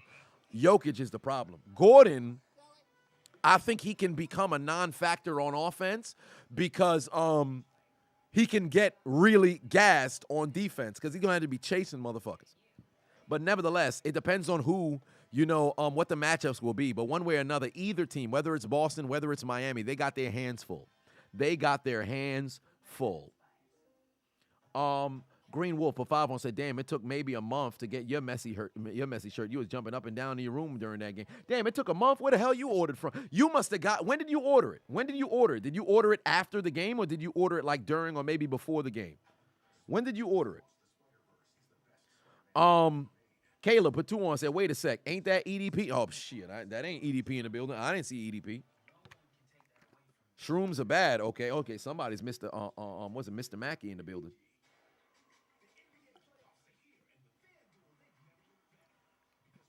Shannon put 10 on and said, whole Heat squad got you stressing over here on deployment in Germany. Anyway, you're ready for the Bloodline Civil War, Jay versus Roman 3 in Detroit at SummerSlam. You're here for it. Indeed, I am here for it as well. I won't be in the crib, or I should say I won't be in Ford Field for SummerSlam, but I will be in Houston for SummerSlam. Wink, wink. Simply Deep said, how's my night going? My night's going all right. I came in from a barbecue. I missed maybe the first 4 minutes of the game, at least on stream, but I came in as Jason Tatum twisted his ankle. I came in. And if you guys were unaware, this game started, the first 30 seconds, Jason Tatum went up for a shot. He got fouled, but on his own power, he landed irregularly on his ankle. Did that hinder his play style? I can't necessarily say. It did to a certain percent because he hasn't been as aggressive, but he's been on the floor. He's had the ball in his hand, and above all else, he's taken. Oh, Jaylen Brown going to try to take a shot? No, he's not. They kick it over to Tatum. Tatum got to take a shot. He's going to kick it over to Smart. Smart's going to try a three-pointer. It's a brick, rebound, Miami. But Jason Tatum has taken 10 shots. Remember, it's the fourth quarter. Jason Tatum has disappeared. Oh, wow. Miami franchise history is 67-0 when leading by 10 points entering the fourth quarter. That's an interesting statistic. Wow, offensive foul on Jimmy Butler. And he got the jumper to fall, but that's an offensive foul right there. 10 minutes left to play, 17-point deficit right now, but this is basketball. 17 points can disappear immediately. Yeah, Jimmy Butler extended. That's an offensive foul. How many fouls is that right now? Jaylen Brown has 4 fouls. Meanwhile, for Miami, Bam has 3, Vincent has 3, Strus has 3. So nobody's in crazy foul trouble. There's Jason Tatum. You got to get inside. Good dunk by Jason Tatum. Oh, wow. He's still favoring that ankle. Jason Tatum is still favoring that ankle. That's just his 11th shot of this game. He's going to have to get going. They're going to need Jason Tatum or Jaylen Brown to get going. Jaylen Brown has 15 points, but has he scored even in this quarter? I'm not sure. Miami takes a stupid 3. I don't understand. Jaylen Brown takes a 3 on the other end. It's a brick. Rebound Miami. I'm not telling Miami to slow down and not try to score, but what I am telling Miami to do is attack the basket. Right now on the floor for Boston is Jason Tatum, Derek White. Jason Tatum, Derek White, Marcus Smart. Jason Tatum, Derek White, Marcus Smart, Al Horford, Jason Tatum, and Jaylen Brown. I think those are the 5. Then for Miami, it's Duncan Robinson, Caleb Martin, Jimmy Butler, Bam Adebayo, and is that Kyle Lowry? Indeed, it is Kyle Lowry. Duncan Robinson's going to try a 3. He gets that one to go. Now the lead is up to 18, ladies and gentlemen. The lead is up to 18. Miami is fucking murdering from 3 right now. Jason Tatum's ankle is on fucking fire right now. Oh, good pass over to Al Horford. Derek White tries a 3. It's a brick. Why are they just jacking 3s? This is the problem.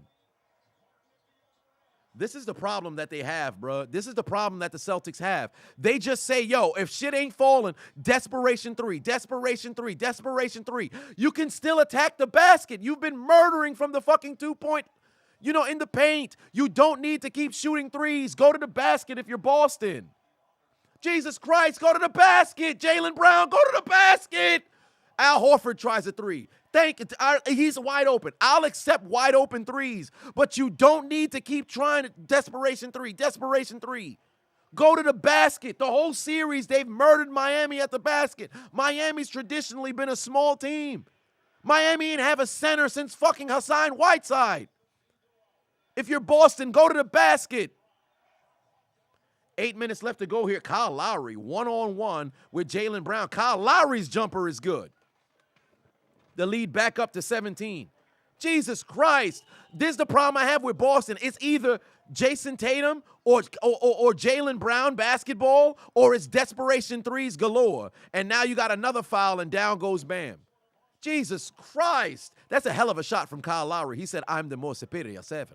But you've got to be kidding me, bro. Is Whiteside still in the league? Nah. Yeah, Al Horford tried to keep this stuff going, and he just laid out Bam. But Bam going to be all right. Boston is ridiculous. So I've never heard of Shaquille O'Neal for the Heat. Shaquille O'Neal retired from the league in 2011. He last played for Miami in 2008.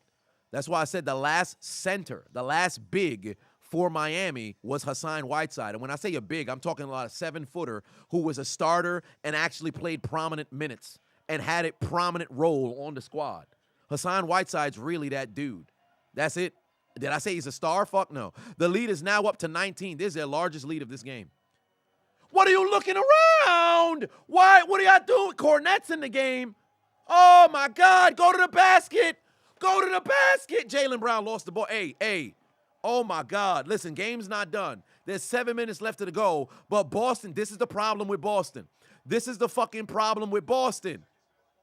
All right, here we go. Jimmy Butler one-on-one with Jaylen Brown. Jimmy Butler, the pump fake, gets it up. Can't get the basket to go. Rebound, Bam Adebayo. He tries to get a basket. He's going to get fouled, and he's headed to the line. Look at Boston. Boston's fucking attitude is terrible right now.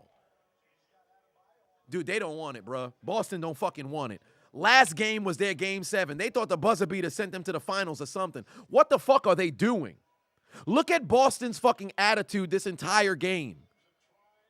They haven't had the lead since the first quarter. It's not like they've been getting cooked crazy because they cut the deficit down to as low as 7, but they've never got it lower than 7 since the second quarter. It's now a 20-point lead with 7 minutes left to play, 6:55. If Boston keeps trying to go towards this jack-up threes thing, who the hell got on these fucking Mario Astro Boy boots? Look at those Mario Astro Boy boots. Somebody in the front row in the celebrity row has on them Mario Astro Boy boots. 21-point lead, ladies and gentlemen. 21. Can you do something for me? What the hell, bro? Jaylen Brown has 8 turnovers. Miami as a whole team only has 7. Jaylen Brown trying to get to the foul line, not going to happen, but does get a great basket inside. Thank you for attacking the basket, Jaylen Brown. If you want Boston to get back in this game, attack the basket. If you're Miami, keep playing the way you've been playing. Don't try to turn into Boston game 6 and just try to waste time. Oh, there's a steal right there. Miami with their 8th turnover of this game. Don't try desperation 3. No desperation threes. No desperation threes. Marcus Smart, good job. Marcus Smart gets inside. His jumper is short. Rebound, Jimmy Butler. Big Mid said W Heat. This game's not done. We can't just sit over here talk about W Heat. Game's not done. 6:15 on the clock. You see any change in reaction from me? I'm frustrated for Boston. Listen. For those of you who don't know, you see this hat? This is 2006. This vintage. This is how you know I've been around for a minute. You see me over here screaming bias, all this other stuff. I'm here to talk about the game, goddammit. Miami leads by 21 again. Come on, man. I'm here to see some good basketball. I ain't going to cheer on my squad until the end of the doggone game. Shit ain't going to change. Come on, man. 21. Can you do something for me? 6:08 on the clock. Boston trailing by 21 on their home floor in Game 7 for the right to go to the NBA Finals. Jimmy Butler, 23 points. Caleb Martin, 26 points. Bam Adebayo, 10 points. Gabe Vincent, 10 points. Max Strus, 8 points. Duncan Robinson, 10 points. Kyle Lowry, 5 points. Highsmith, 2 points. Meanwhile, for the Celtics, Jason Tatum on 5 of 12 shooting, 14 points. Jaylen Brown, 7 of 20, 17 points. Derek White, 5 of 12 shooting with 18 points. Grant Williams with 8. Robert Williams with 8 off. Grant Williams with 3. Robert Williams with 8. Horford with 8 and Marcus Smart with 5. Now, here's what's interesting. Miami's shooting 46% from the field, right? They're still shooting 50% from 3. 14 of 28 from 3. They only made 4 free throws. Miami went to the line 4 times. If you eliminate the 4 free throws, let's say Miami never got a foul call in their favor, they still lead by 17.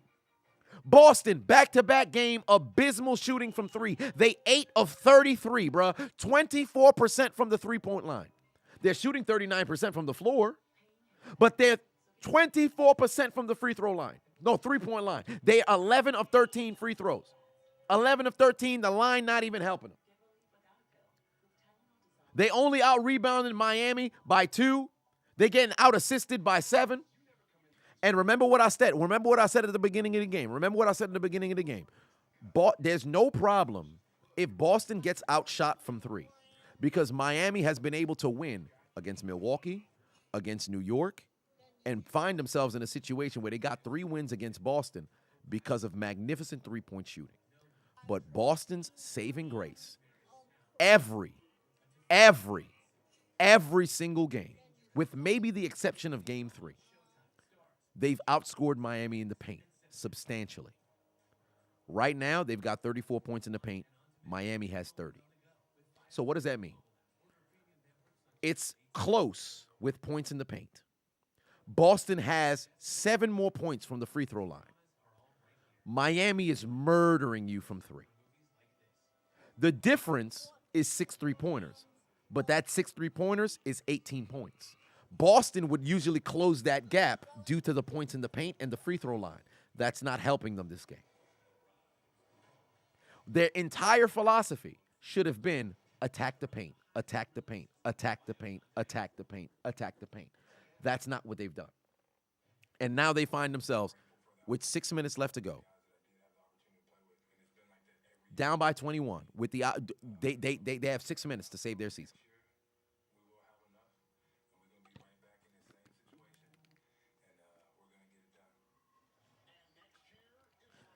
Exactly. It's 365 days ago, Jimmy Butler sat there after a Game 7 loss where he missed the go-ahead score. He said that they're going to have enough and they're going to be in this same situation here 365 days later. Game 7, Eastern Conference Finals again.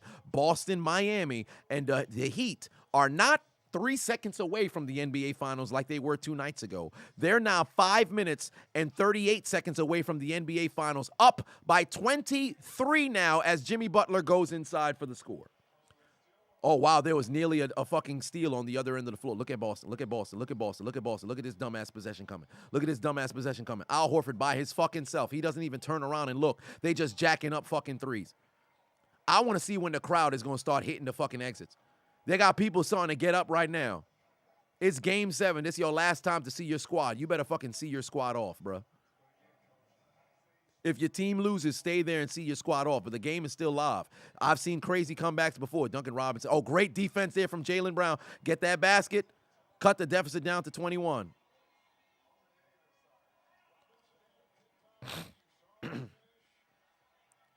Whoa. Press. Thank you. Press. Marcus, press. Oh, my God, they're not even pressing. Do they want to get, because here's the thing, right? 24 seconds is the length of a possession if you really want to milk the clock. Here's the difference. A 10-point lead and milking the clock is different than a 21-point lead and milking the clock. The way Boston played at the tail end of, I don't know why Jimmy Butler went to the free throw line. That's a shooting foul? Well, I'll be damned. Yeah, first play of the game, Jason Tatum twisted his ankle, but I'm not going to sit over here and make it seem as if that's what the fucking difference was. Jason Tatum may have been hurt, but you out there playing through injury. Look at Boston's philosophy this whole game. I don't want to hear nobody talk about, oh, Jason Tatum was hurt. Fuck that. Look at Boston's philosophy the whole game. They weren't fucking aggressive. They were not aggressive. Oh, wow, Tyler Hero got cleared. What do you know? Ben put 5 on and said, yo, what's up? But as a Celtics fan, this is such BS. Oh, pardon me. You said as a Celtics fan, this is such BF. We've been out-coached this entire game. This entire team is so streaky. We need consistency. Ain't that the truth? Green Wolf put 5 on it. Said if Boston loses, their fans are going to say if Tatum's ankle was good, they would have won. By that logic, remember last year at Game 7? Jimmy Butler, P.J. Tucker,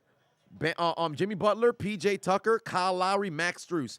The doctor had actually stated if it wasn't Game 7, neither of them would have played.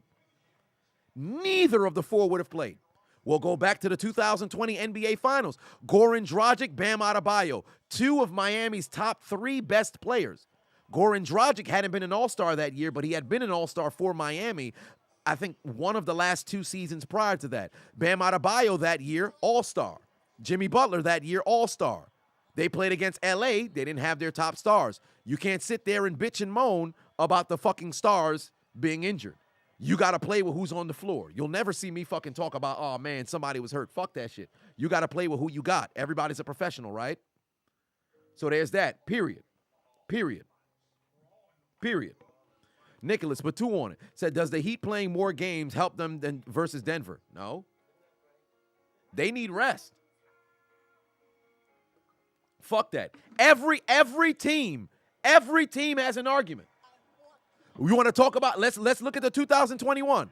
Milwaukee won the championship, right? But was it really supposed to be Phoenix who made it there? First round, Phoenix versus LA. AD and LeBron, both banged up. Conference finals against the Clippers. Kawhi Leonard didn't play. There's injuries all the time. That's a part of the game. Hence why not only the championship is decided by usually who's the better team, but also who's more healthy. Your best ability is your availability, period. If you're going to stay on the floor, your squad had better. Because here's the thing, right? Here's the thing with Jason Tatum in Boston. Right? 2019 finals. Kawhi and Toronto and Kyle Lowry, and woo, they done won. What happened to Klay Thompson and Kevin Durant? Injuries happen. 2015 finals. What happened to Kevin Love and Kyrie? Love was already gone. Kyrie went down in game 1. History don't care about your injuries. You got to play. Pritchard's in the game? What the fuck? Pritchard's in the game? Are y'all just going to give up? There's a dunk from Jimmy Butler. The lead is back up to 23 minutes. And look at the attitude on Miami. No fucking reaction. Nobody smiling. Nobody got shit to say. They playing basketball out there. No desperation threes, Tatum. No desperation threes, Tatum. Go and attack. You have time to attack. Go to the cup, Al Horford. Jesus Christ, Al Horford. What are y'all doing? Fam, there's oh, Jesus. Yeah, they sending in Cornet. Well, they about to get a sub for Al Horford. You got to be kidding me, bro. It couldn't be me. Could not be me. Oh, that's a travel from Bam. Kyle Lowry actually needed 3. Yo, nobody.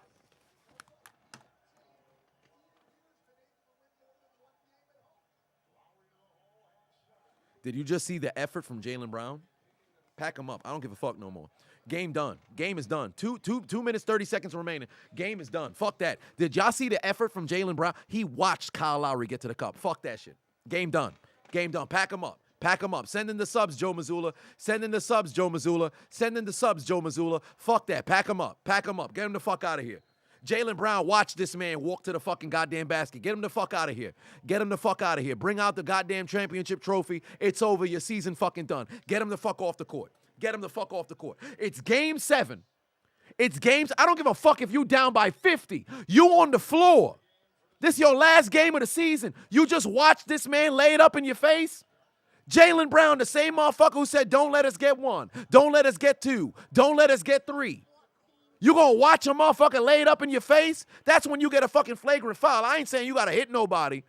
You got to show some level of frustration, some kind of effort. They brought in the scrubs. This man picking him up 94 feet. At least somebody want to play basketball. You're not going to win at this point, but at least somebody want to play basketball.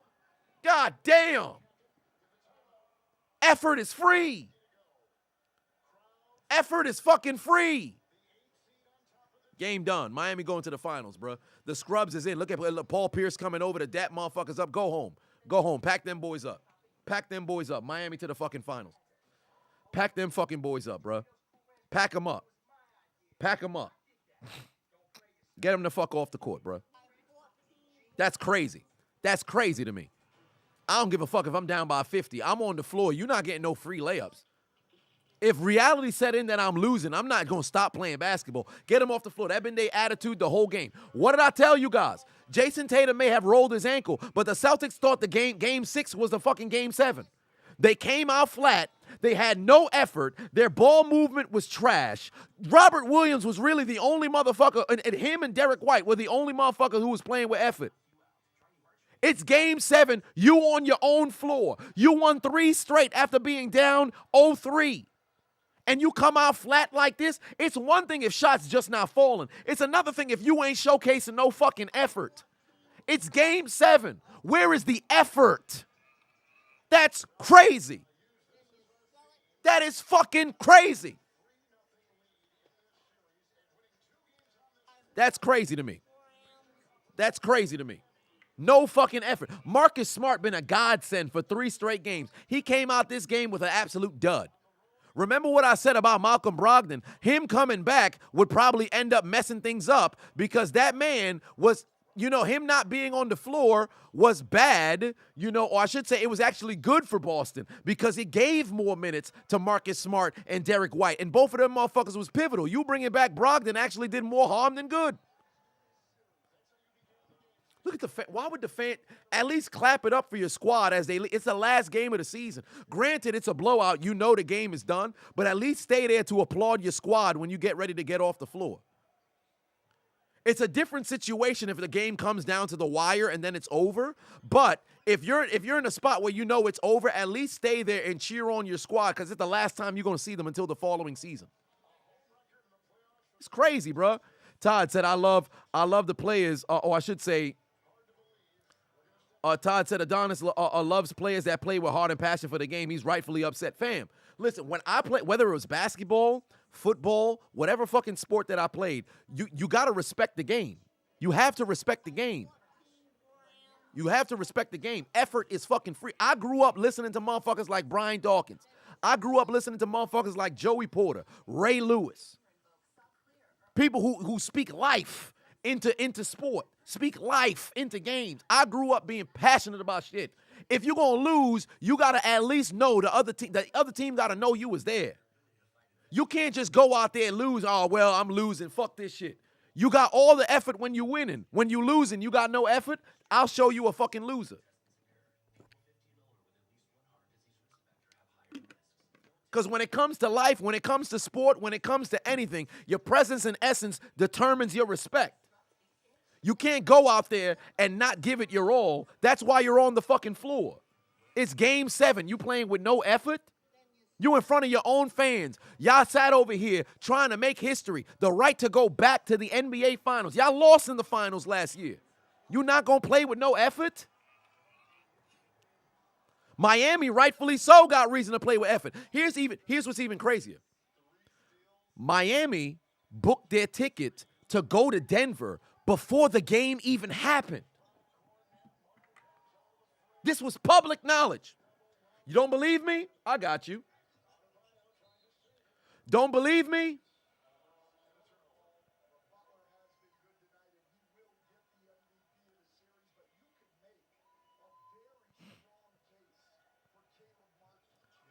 Let me pull it up. Is it Bleacher Report?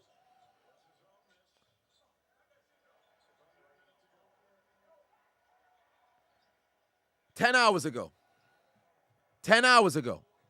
Miami scheduled their flight 10 hours ago. This got reported 10 hours ago. They probably scheduled the flight this morning. If you're Boston, the team that lost 3 straight games, came into your arena, already had their flight scheduled. They said, we're going to look past you, and you come out with that effort. Miami had all the reason to have the effort. You was up 3-0. You lost 3 straight games. You're going on the road. You lost the game 7 against this squad last year. You have the audacity, temerity, unmitigated gall to book a flight to Denver for the NBA Finals? How dare you? And Boston come out and play like this? Miami had to prove it. Boston had all the momentum. And this how you come out? You deserve this L. You deserve this L. This motherfucker spit on you. That's the ultimate fucking disrespect. I'm going to look through you. And y'all come out with this? Get the fuck off the floor. Get the fuck off the floor. Get the fans out of there. Get the goddamn, get the Boston Celtics out of there. Miami heading back to the motherfucking NBA Finals. Get them the fuck up out of there. Bring out the Eastern Conference Trophy, bro. Miami's going to go meet Denver. I have a date in Miami on the 7th. I've already got my ticket to the NBA Finals. I will be there for Game 3. I might mess around and fly back for Game 4. Look at the reaction from Jimmy Butler. This man don't give a fuck. Job not finished. Miami gets it done. They prevent history, and they're headed back to the NBA Finals. For fucking Boston, they got blown the fuck out on their own floor. Pack them boys up. Pack them boys up. 103-84, Miami is headed back to the NBA Finals, ladies and gentlemen. They blew the Boston Celtics the fuck out on their own floor. Let's get some goddamn donation before we get the hell up out of here. Or I should say before we do the ending of everything and put motherfuckers up onto the goddamn death note. First and foremost, we got Brian put 2 on and said he can't be EDP because EDP looks like a Diglett. You're not wrong about that, but he looks like 4 different Doug trios all fused together. So that's 12 Digletts in one. Blonde's Hedge put 5 on said worst hairline, Chris Middleton or Derek White. I'd probably go Chris Middleton because at least Derek White has a human-shaped head. Chris Middleton's head, bro, that man head is shaped like a deformed nut, like a deformed wall. He looks like a chewed, like a squirrel got done chewing a nut. That's what that man head looked like. He actually looked like a deformed testicle. That's what his head looked like. All right, take pubic hairs, take a slightly deformed testicle that just so happened to suffer from testicular cancer. That is Chris Middleton's head. I don't know what God was doing when he created Chris Middleton's head, but that brother wasn't taking his time. He wasn't rushing. He just wasn't paying attention. He was on the motherfucking Art. You remember the Art app on Windows? No, it was the Paint app, not Art app. He was on the Paint app on Windows creating Chris Middleton's head. And I don't know what was going on, bro. For one, Chris Middleton's one ugly motherfucker. But, hey, man, that dude's hella successful. He rose above it all. You got a head shape like that. You got a face that look like that. You got teeth that look like that. But, my God, can that brother play basketball? He's not easy to look at. But, my God, can that brother play basketball? So, kudos to him. But, my God, I mean, come on now. That brother, like, he looked like a Sinzu Bean. He looked like a Sinzu Bean. But if he ate one, it wouldn't reverse the effect of what the hell that brother looked like. But we're not talking about that right now. Green Wolf put 2 on it. Said during the penalty kicks, you knew it was over. Oh, wow, that's when you bought the goddamn jersey. Well, what do you know? Isaiah put 5 on said if Boston loses, do their duo split up? If so, where does Jaylen Brown go? I do believe that Jaylen Brown will leave, but I think it'll probably be either next year or the year afterwards. I think, next year, like after next season. Because I don't think Boston's going to play $600 million to both of them collectively. I don't think that's fixing to happen. Afrony put 5 on it said if the Celtics need to change their style up pronto, they go deep into the playoffs with the three and their talent, but they can't win the big one. Ain't that the truth? Henry put 10 on it. Says, sup, Chiseled? Me and the Goonies cheering for the Heat. Got mom and dad trapped in Russia. Walls are sweating. Arthur beating it up in the attic. Was checking you out at the gym. Got home vids too. # Chiseled creeping, sir. Sir, we're here watching the Eastern Conference Finals. You can't continue to be this goddamn suspect, sir. What's the problem with you? We trying to put people on the L train. This man talking about creeping, watching people in the gym, and then you going to put a # creeping and a peach? Why you watching my posterior, brother? Why you watching my posterior? Ryan put 8 on it. Said, I don't want to see boring Boston in the finals. Bad enough, I watch it on ABC. Hit the like button. Ain't that the truth? Y'all got to hit the like button. Beginner plays. Put 10 on it. Said, interestingly enough, the Celtics in the regular season are 36-2 when shooting 40% or more from 3, but they're 21-23 when shooting less. I don't know if it's accurate, but it's interesting nonetheless. I agree, because whenever they go desperation threes, things don't mess around and work out in their favor. Green put 2 on. Said, Jimmy cursed their 3-ball after the last final. Well, there it is. Ben put 5 on and said, yo, what's up? But as a Boston Celtics fan, I read that one earlier. Green also said 5 Boston lose, their fans going to say Tatum's ankle. I read that one. Mahmoud Farhood put 5 on and said, to be frank, the Heat shouldn't have let the Celtics win 3 games in a row, especially Game 6. I agree 110%. The series should have really been done in 4, but Miami took their foot off the gas and thought it was time to celebrate. That's where they fucked themselves. Then in Game 6, Max Strus forgot to go and box out, but nevertheless, all things we move forward. They're headed to the NBA Finals. Nicholas put 2 on and said, does the Heat playing more games help them? No. Aaron put 5 on said, refs called it a shooting foul at 2.1, adjusted the time to 3. If the foul occurred at 3, it should have been a floor call, no free throws. I agree. Also, on top of that, it should have actually been 2.9 that was on the clock, because that's when the foul actually occurred. They added the 0.9, right? If it was actually 2.9, the fingertips of Derek White would have still been on the ball, game done. But nevertheless, I don't give a shit. Miami took care of business. They're moving forward and heading back to the NBA Finals. Green Wolf put 2 on said, it's going to Miami. Indeed it is. It is indeed going to Miami. Nicholas put 2 on and said, write their names down the death note already. We shall. Mahmoud put 10 on and said, to be frank, the Heat shouldn't have let the Celtics. Oh, no, I just read that one. David put 5 on and said, honestly, the Celtics should have just lost Game 6 if they were going to be this pathetic in this game. I agree 110%. Mikey Mike Patuon said Caleb Martin, one shining moment. Correct. Tyrone not really one. The whole series was his shining moment. Tyrone Pateno said, put their names in the death note. We shall get there momentarily. Gerald Patuon said, stay for the trophy presentation at least. Of course I am. I gotta put them on the goddamn L train. Then Daniel Patuon said, wow, no effort at all. Congratulations, Miami. Caleb Patuon said, man, imagine the headlines if Boston pulled the Uno reverse card, wouldn't it? Adrian Patuon said, make the Celtics players put their chairs away. Ain't that the truth? Mark, and they should clean up the entire stadium. Mark Jackson Patuon said, so who's to blame for this L? The entire Celtics organization. These motherfuckers came out flat. Only Derek White and Robert Williams should be the only individuals who get a chance to fucking, at least leave with a smile on their face. And Adonis Haslam in his final season finds himself in the NBA Finals, opportunity to win 4. Carmel put 5 on and said, we're going to the finals, baby. Shout out to Derek White and Rob Williams for a hell of a season, series. But outside of that, let's go Heat. Correct. Snacks put 5 on and said, before you put the Celtics in the death note, can you take care of Grant Williams first? I'll do that momentarily. Sean put 2 on and said, revenge is sweet, but the mission is not complete. Ain't that the truth? Mikey put 5 on and said, Boston let Vince Russo right there. Game 7 script. Also, Jaylen Brown better have a security team to get out of Boston. Green put 5 on it. Said, I'm going to be blasting Will Smith, Miami, when I arrive. The Cosmetic Genius put 2 on it. Said, Lakers fan here. Wish y'all luck. Heat the Nuggets. Ain't that the truth? And Jacob put 5 on it and said, was going to start a GoFundMe to find Grant Williams, but no one is missing him. Ain't that the truth? Nobody's fixing to miss him at all. Jova put 5 on and said, if Boston played defense at the beginning of the fourth quarter instead of the end, they might have won. Shit, they didn't even play defense at the end of the fourth quarter either. MVP of the Eastern Conference Finals, give it to Caleb Martin. Caleb Martin. What? Jimmy Butler. It should have been Caleb Martin. Fuck that. It should have been Caleb Martin. It should have been Caleb Martin. He should give it to Caleb Martin. Should I take a shot? We'll do that afterwards. Eastern Conference MVP, they should have gave it to Caleb Martin. I mean, Jimmy Butler was a high point man for this game, but Caleb Martin was a beast the entire goddamn series. Caleb Martin was a goddamn beast the entire series, but it is what it is.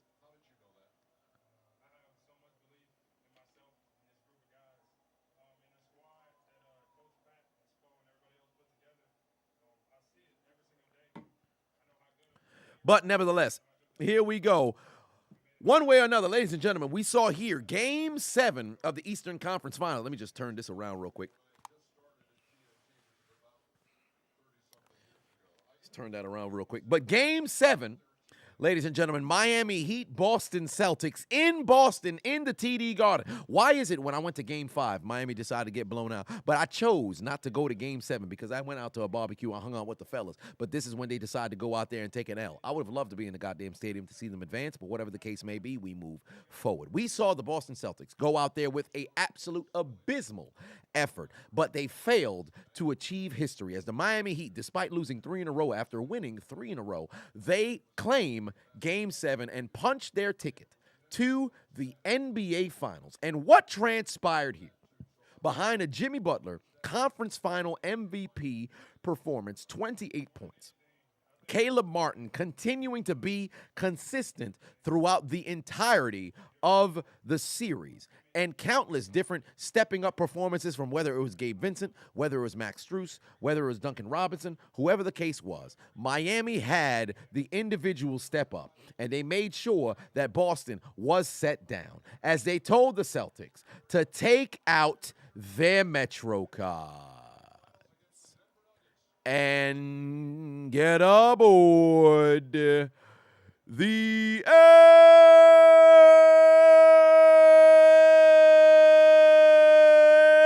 train. But their ride would be short-lived because they've arrived at Elimination Station and they go somewhere different. Because Grant Williams, you stupid son of a bitch, you motherfucker, you stupid motherfucking mole rat skinned turtle ass motherfucker, your red shoe, neon green, black or white sneaker wearing motherfucker, you bum ass Grant Williams, you ain't nothing but a bum. You understand what I'm saying? They need to change your name from Grant Williams to Unpaid Loan Williams. You understand what I'm saying? Because they ain't giving away money to do a good good deed, your bum ass is a goddamn debt to not only yourself, to your squad, the entire city of Boston. Because I also blame you for the Boston Celtics not advancing. You stupid motherfucker, you. You decided to go out there and awaken the beast that just so happened to be Jimmy Butler. And that's why your squad went out there and got cooked. You came out here and contributed 3 points. What the fuck is 3 points in a game 7? But I'm a rotational. But shut your bitch ass up, Grant Williams. You stupid motherfucker, you. Once again, I promise you, Grant Williams stinks. I know he only takes showers 2 times throughout the week and tries to blame it on religion, despite the fact that that man is probably agnostic. I know his mustache stink. I know the crevice in betwixt his glutes, all right, his gluteal cleft. I know it stinks. If there's a harlot who just so happened to take a lick of his goddamn gooch, I know her tongue now has hepatitis C, and the C doesn't stand for Celtics. The C stands for chlamydia. He's got 2 different diseases rolled up in one. I know that man's basketball IQ is on 0. He was able to make it to the NFL, or I should say the NBA, because there's some kind of George Bush, Bill Clinton, Barack Obama sort of, no child left behind NBA edition kind of situation that resulted in him making it to the NBA. You bum-ass motherfucker. I'm glad that you headed onto the L train, and you too, individually, will find yourself checked in to the doggone Death Note. But we're going to get to that a little bit later. Then, for the Boston Celtics, you come out here in a game 7. You played absolute garbage. You had no effort. You stepped onto the floor after winning 3 in a row, did absolutely nothing. Diddly poo. You did nothing whatsoever on the doggone floor, got blown out by 19. You were trailing by as much as 23 on your own floor in game 7, you stupid motherfuckers. They call it the TD Garden because it's named after TD Bank. You didn't make a withdrawal of a W. You made a deposit of low effort and nothing but L's. And for that, you bum-ass motherfuckers, and your failures to have an adequate performance on the floor in a game 7. Your failures of rising to the occasion and becoming the first squad in NBA history to overcome a 3-0 deficit. The first out of 151 teams, you being the 151st. Your failures of overcoming the Miami Heat surge in the second half has resulted in you and your names written down in the Death Note, because your dreams of going back to the NBA Finals, your dreams of getting another opportunity to hoist up the Larry O'Brien, your dreams of once again, for the second consecutive year, taking down the Miami Heat, your dreams of advancing to the NBA Finals for the second year in a row with a first-year coach, your dreams of claiming your throne as the one franchise that sits atop the NBA with 18 championship trophies has been absolutely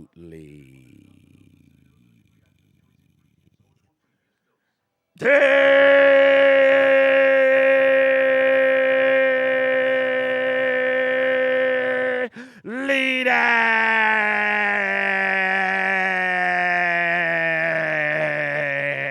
You goddamn bums.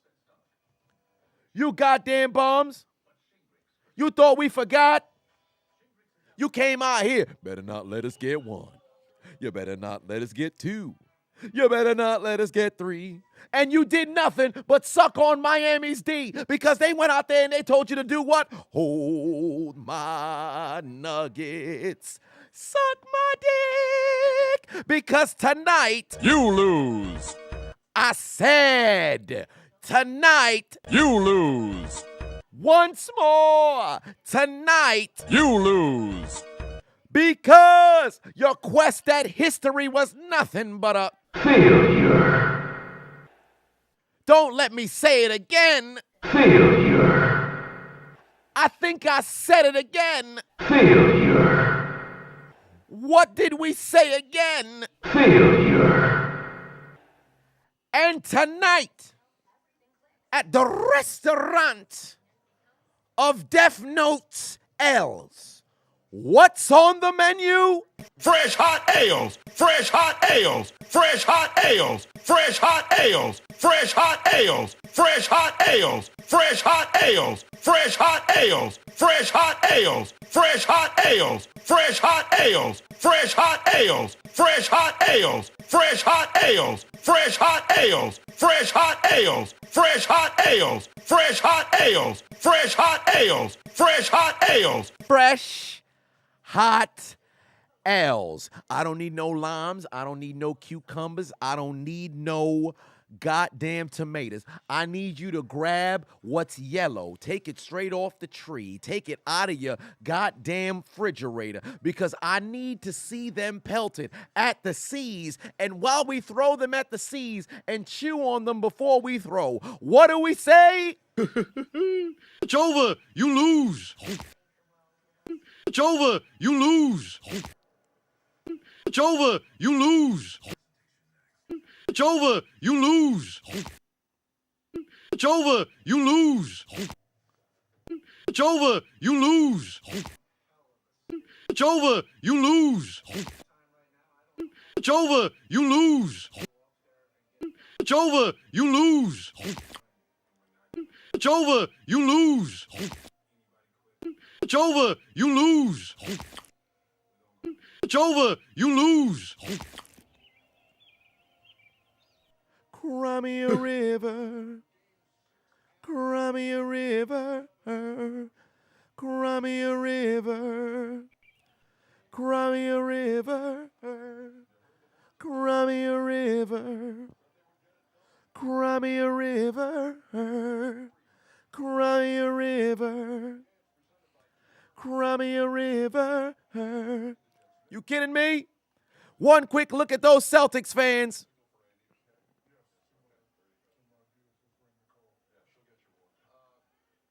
Look at the Celtics fans. Ooh, ooh, ooh, ooh, ooh. Who's having a bad day right now? Who's having a bad day right now? Sunny days. Everybody loves them. Tell me, baby, can you stand the rain?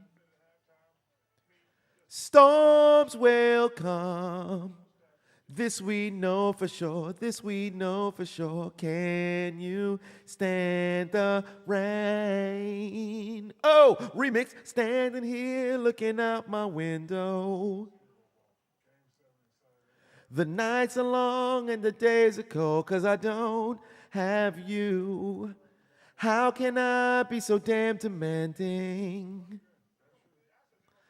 I know you said that it's over now, but I can't let go. Every day I wanna pick up the phone and tell you that you're everything I need and more. If only I could find you. Like a cold summer afternoon, like the snow coming down in June, like a wedding without a groom. I'm missing you in the desert without the sand. You're the woman without a man. I'm a ring up without a hand. I'm missing you. There will be no championship. There will be no championship because tonight. And go Heat, bitch. Whoa! And go Heat, bitch. Whoa! And go Heat, bitch. Whoa! And go Heat, bitch. Whoa! Come on. Come on. Go Heat, bitch. Fuck you talking about. Miami headed back to the NBA Finals. Miami headed back to the NBA Finals. We got some more supers that we got to go down and read before we get the hell up out of here. Now, let's go down the doggone list. First and foremost, Mark Jackson Patuan said, who's to blame for this L? There's absolutely no effort from the Boston Celtics. That's who the fuck to blame. That's who the fuck to blame. Cameo Pafavon said, we're going to the finals, baby. You're goddamn right. Oh, I read all these ones. Which ones did I miss here? What did I miss here? I read all these ones. Oh, there we go. Braylon Pafavon said, you know damn well they ain't going to give Caleb Martin no Eastern Conference MVP trophy. It's always the star player, that being Jimmy Butler. Hey, man, one way or another. Peyton Patuon said, wait, Omer Yurt 7 got playing time? I don't think so. Grant, bitch-ass Williams, Pateno said, it's Tatum's fault. Nah, it's your fault, bitch-ass Grant Williams. Torah, Patuon said, that Boston pack in the air tonight as shit. You right. New op pack in the air, man. This gas or what? Stop playing. I was smoking a cigar earlier. Shit, where my cigar? Oh, it's over there. I ain't gonna get up and go grab it. Allin, put 5 on it. Said Boston fans are Tyrese right now. Congratulations. Oh. Congratulations! Oh. Congratulations! Oh. Congratulations! Oh my God! Congratulations! Oh my God! Congratulations. Oh. In pain. Somebody get them a Midol. I know there's cramps all over Boston right now. Brian Pafavon said, congratulations, Chiseled. The C's beat themselves tonight. Everything that could have gone wrong did go wrong. Good luck. Go win it all. Ain't that the truth? That's exactly what I expect Miami to do. Now, Game 7, or I should say Game 3, I will be in Miami for Game 3. I would hope, well, I don't want to say I would hope, but Game 4, I could possibly go back out to Miami. I don't know how I feel about it at the moment. I'll have to see. But I mean, the door is open for me to possibly go and do that. I'll have to see, but if I were to go I'm going for Game 3, but I have to be back in New York. I have engagements on the 8th. But then on the 9th, I have engagements actually in Atlanta. So I don't know. If I were to fly to Miami and then fly to Atlanta, that's a lot. That's a lot of money. But a chance to watch the NBA Finals, I don't see why the fuck not. So we shall see. I'll probably pass on Game 4, depending on. You know what? I think I'll decide. I'll decide after Game 2 how I feel about it. It all depends on what's going on. If Miami can get a split inside of Boston and they take Game 3, I'll go to Game 4.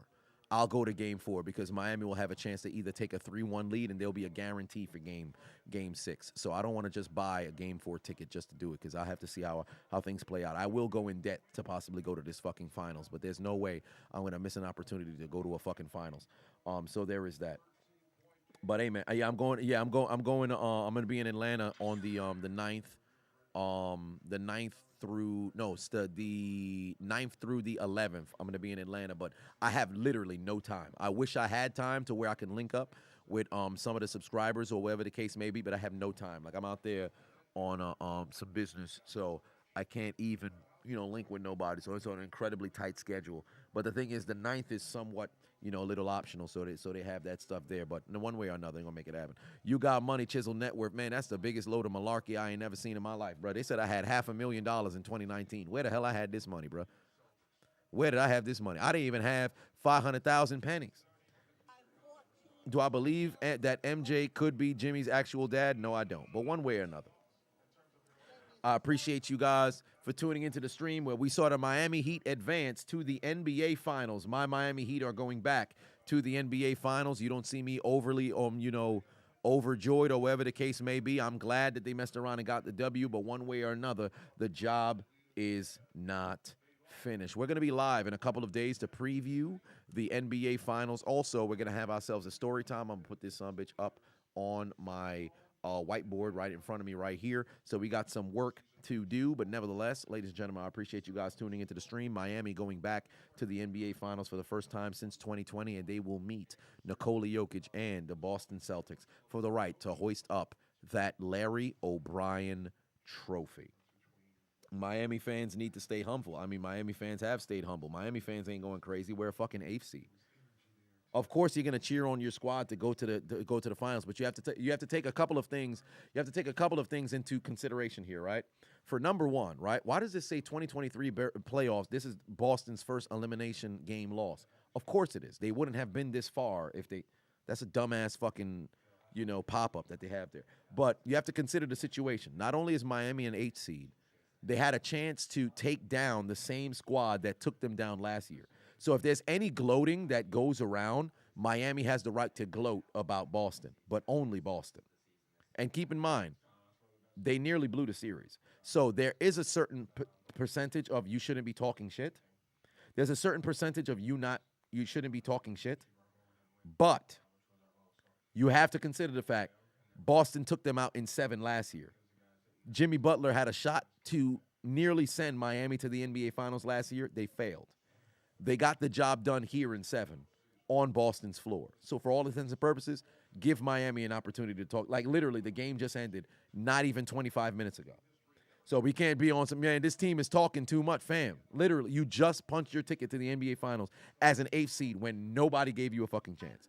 Give them a reason to gloat. Tomorrow, Boston's in the rear view. Denver's on the horizon. Nobody should be talking shit at that point. You have another hill to climb. So there's that. That's where I see it.